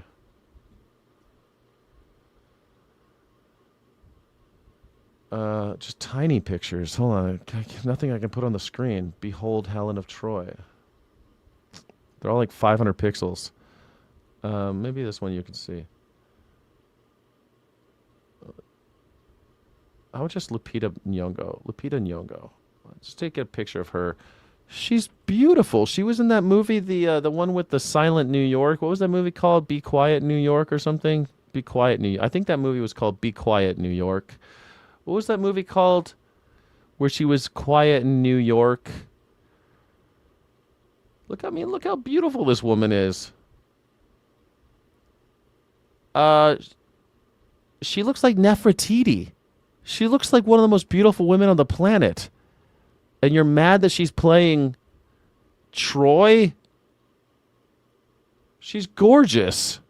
She's no face to war over. Well, no one is. That's the problem with casting Troy. It's actually funny that you say that because in Dr. Faustus, there's this. So Dr. Faustus, written by Christopher Marlowe, the guy makes a deal with the devil and he wants to see Helen of Troy. And even when Helen of Troy was played by Elizabeth Taylor, the most beautiful woman alive at the time, and Dr. Faustus was Richard Burton, her husband. Is this the face that launched 1,000 ships? Like, you cannot cast a woman as Helen of Troy. In fact, they should just blur. They should do like the Peanuts, and she shouldn't talk and not show her face. Because no matter who you put as Helen of Troy, it will not work in film. It will not work on stage. On stage maybe, but not on film. Because she'll never be what you think is worth going and killing thousands and thousands of men over.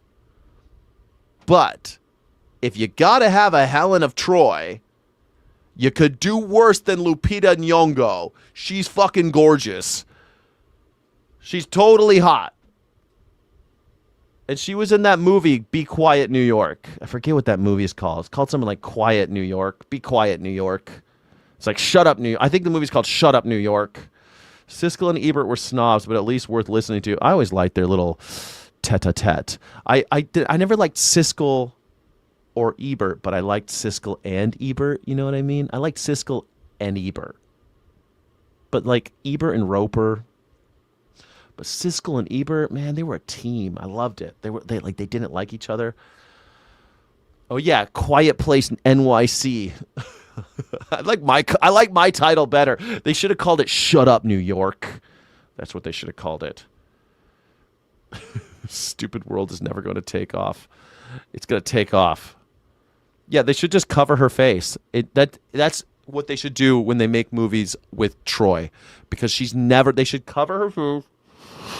She's the most beautiful woman ever, and they just never show her face. Is this the face that launched 1,000 ships? That's from Dr. Faustus. Dr. Faustus. By Christopher Marlowe. Mute in Manhattan. That would have been a better one. Yes. Yes. So Sofia Vergara is Helen of Troy. There you go. You fight your brother for Sofia Vergara. Yeah, it's a thing. No one will ever agree with who should be murdered for whom. So they should just cover their faces. Just put her in a burqa. Put her in a full-on burqa and be like, yeah, that's Helen of Troy over there. Her face is beautiful. Trust me. Nobody knows what she looks like, but we're killing motherfuckers over this. We're killing dudes over this lady. We have no idea what she looks like. That would be more likely. It's just like we went to war in Iraq for what? Weapons of mass destruction. Did you ever see them? No, we never saw them, but we killed so many people over them. We never saw even one of them. It makes perfect sense if you think about it. The Trojan War fought about Troy. No one ever saw her face. Makes more sense than the way it's generally depicted. So, yes, COVID made by Pfizer. Yeah, they could put a mask on her. Perfect. Simp army. That makes so much. Helen of Murgatroyd. Heavens to Murgatroyd.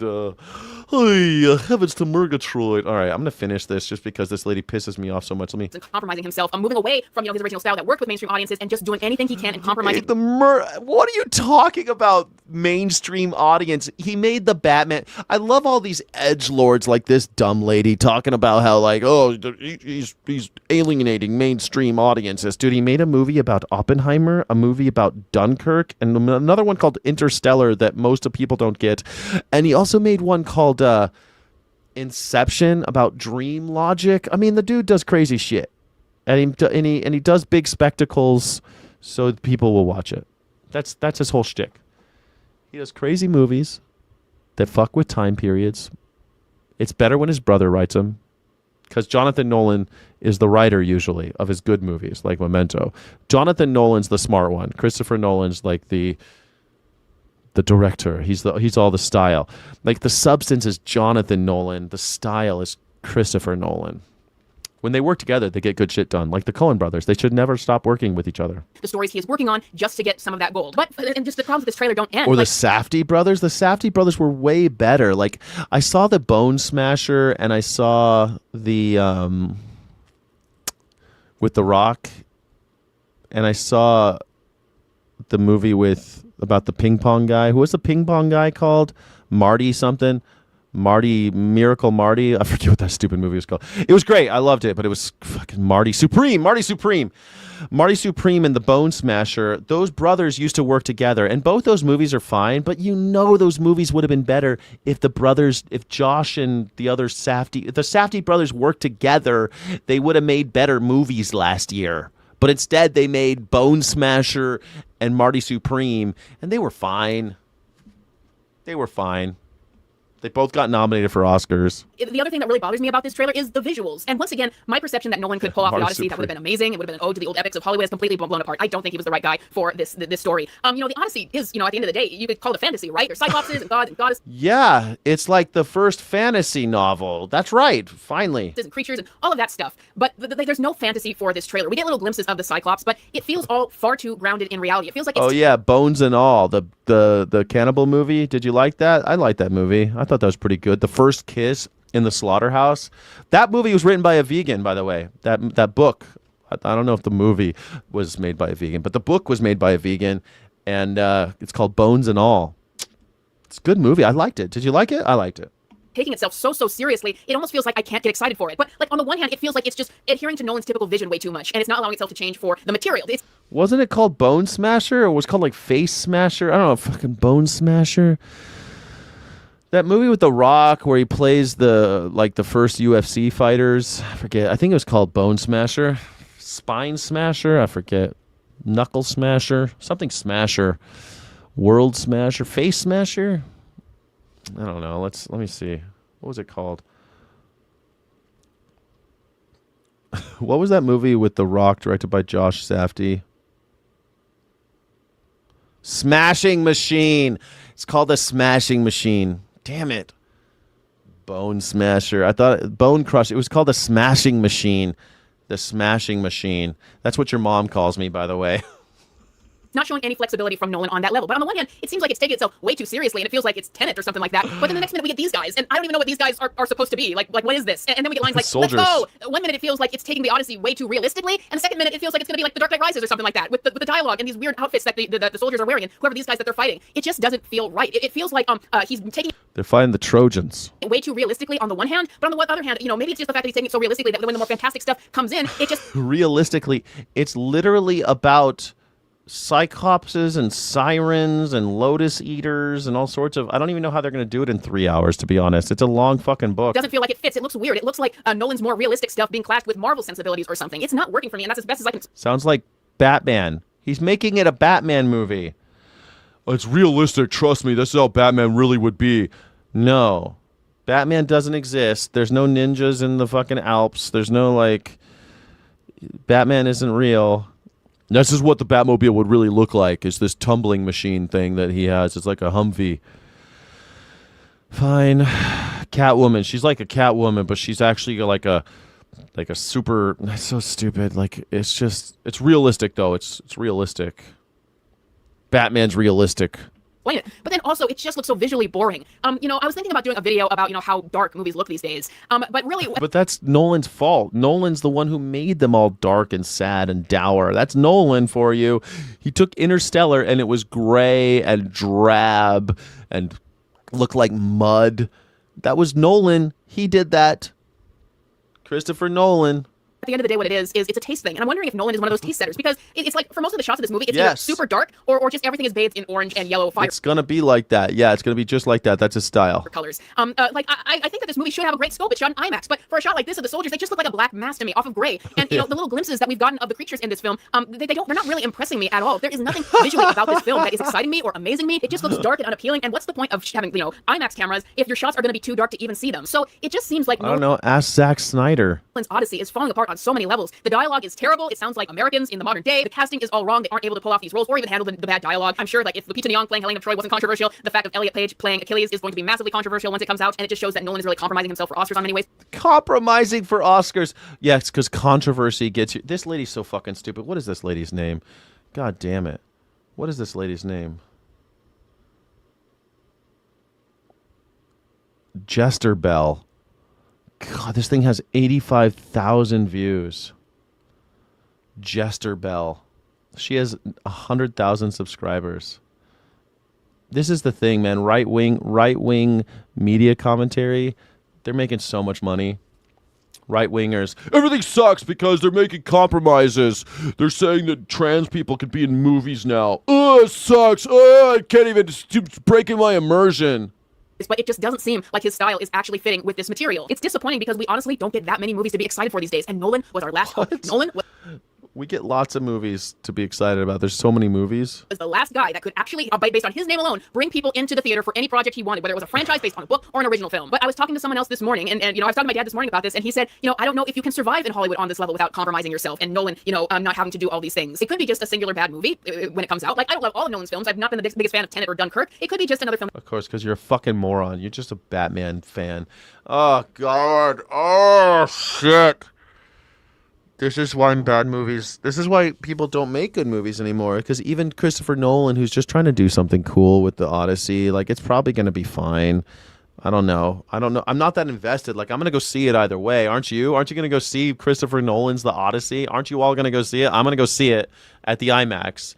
Definitely going to see it at the IMAX. I don't know why I wouldn't. I'm definitely going to see it in the IMAX. When does it come out? Hold on a second. When does Christopher Nolan's IMAX movie come out? Ah, shit. Odyssey movie, I meant. Odyssey. July 17th. Yeah, middle of summer. Definitely going to see that shit. I'm going to see it. She's a comic book nerd that's done with the message. Yeah, that's what's so... she's not a comic book nerd because comic book nerds know the message is comic books. Comic books have always been the message. I'm a comic books nerd. I got a huge collection of comics. And you know what? Most comics are pretty anti-fascist. The only problem is that it breeds this idea that there's going to be some savior to save you, so you never invest in the future. You never try to invest in a better world because you have this fantasy of superheroes saving the planet, and they think that might actually be almost like fascist propaganda at the end of the day. But Superman hates fascists, Batman hates fascists, even though he's, a billionaire, he hates fascists. I mean, shit, right now in comics, Ultimate Batman is literally out there killing ICE agents, actually killing ICE agents in the comics. So don't tell me about the message. I don't like the message. The message. You've been watching too much Critical Drinker. Critical Drinker makes his money by spouting off bullshit right-wing propaganda and disguising it as movie reviews and trailer reviews. I'm so excited. Why you been putting... Oh, I'm so upset that they're putting Elliot Page in a movie and a black lady as Troy. Oh, no. Like, if I did that, I'd probably make $100,000 a year. God damn, I just know how these people, I don't know how they feed their souls, man. I don't know how Critical Drinker even goes and sees a movie. He's always, the box office. Look at me. I'm Scottish and I'm talking about the box office. Fuck you and your box office. Fuck you right in the box office. I don't give a shit. Why do you care? Oh, the box office.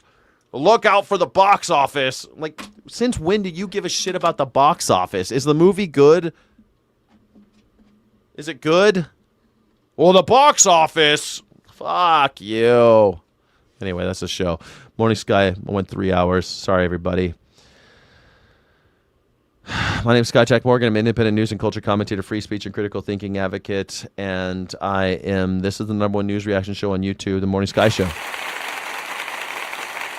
Thanks for being here, everybody. Thank you, Sky City Rebels. We'll do the Poetry Club right now. I went a little long, so it'll be really short. Sorry, everybody. It went too long. I appreciate you. Illegitimate, non-copyrighted. Don't let the bastard. Where did it say my Pookie? Oh, Pookie. Pookie. Oh, my little Pookie, Pookie, Pookie, Pookie.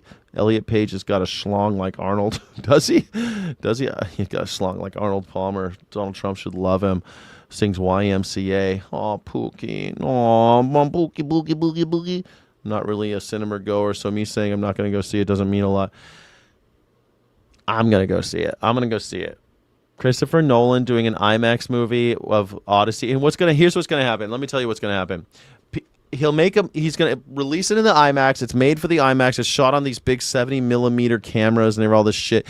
And they're going to show it at the IMAX, and there's going to be a bunch of assholes who watch it on their phone, and they're going to go, I don't like it. And it's like Christopher Nolan will say, fuck you, because it was made for the IMAX. It's the same kind of thing when Interstellar came out. I went to go see it on 35mm. If you could find a theater that had 35mm, you could go watch Interstellar like 2 days early. And so I did. There was one in Las Vegas. They had a 35mm showing. And so I went to go see it because he filmed it on 35mm because he's kind of crazy. He wanted to do the sci-fi epic on 35mm because he thought it would give this look, and he just likes the look and feel of it.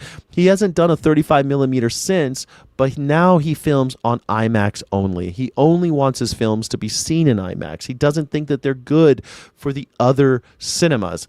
He wants you to see it in IMAX. But most people will still see it on their phone, and they'll be like, I think this is stupid Elliot Page. And they're going to be watching on these little things like this, and they'll say they don't like it.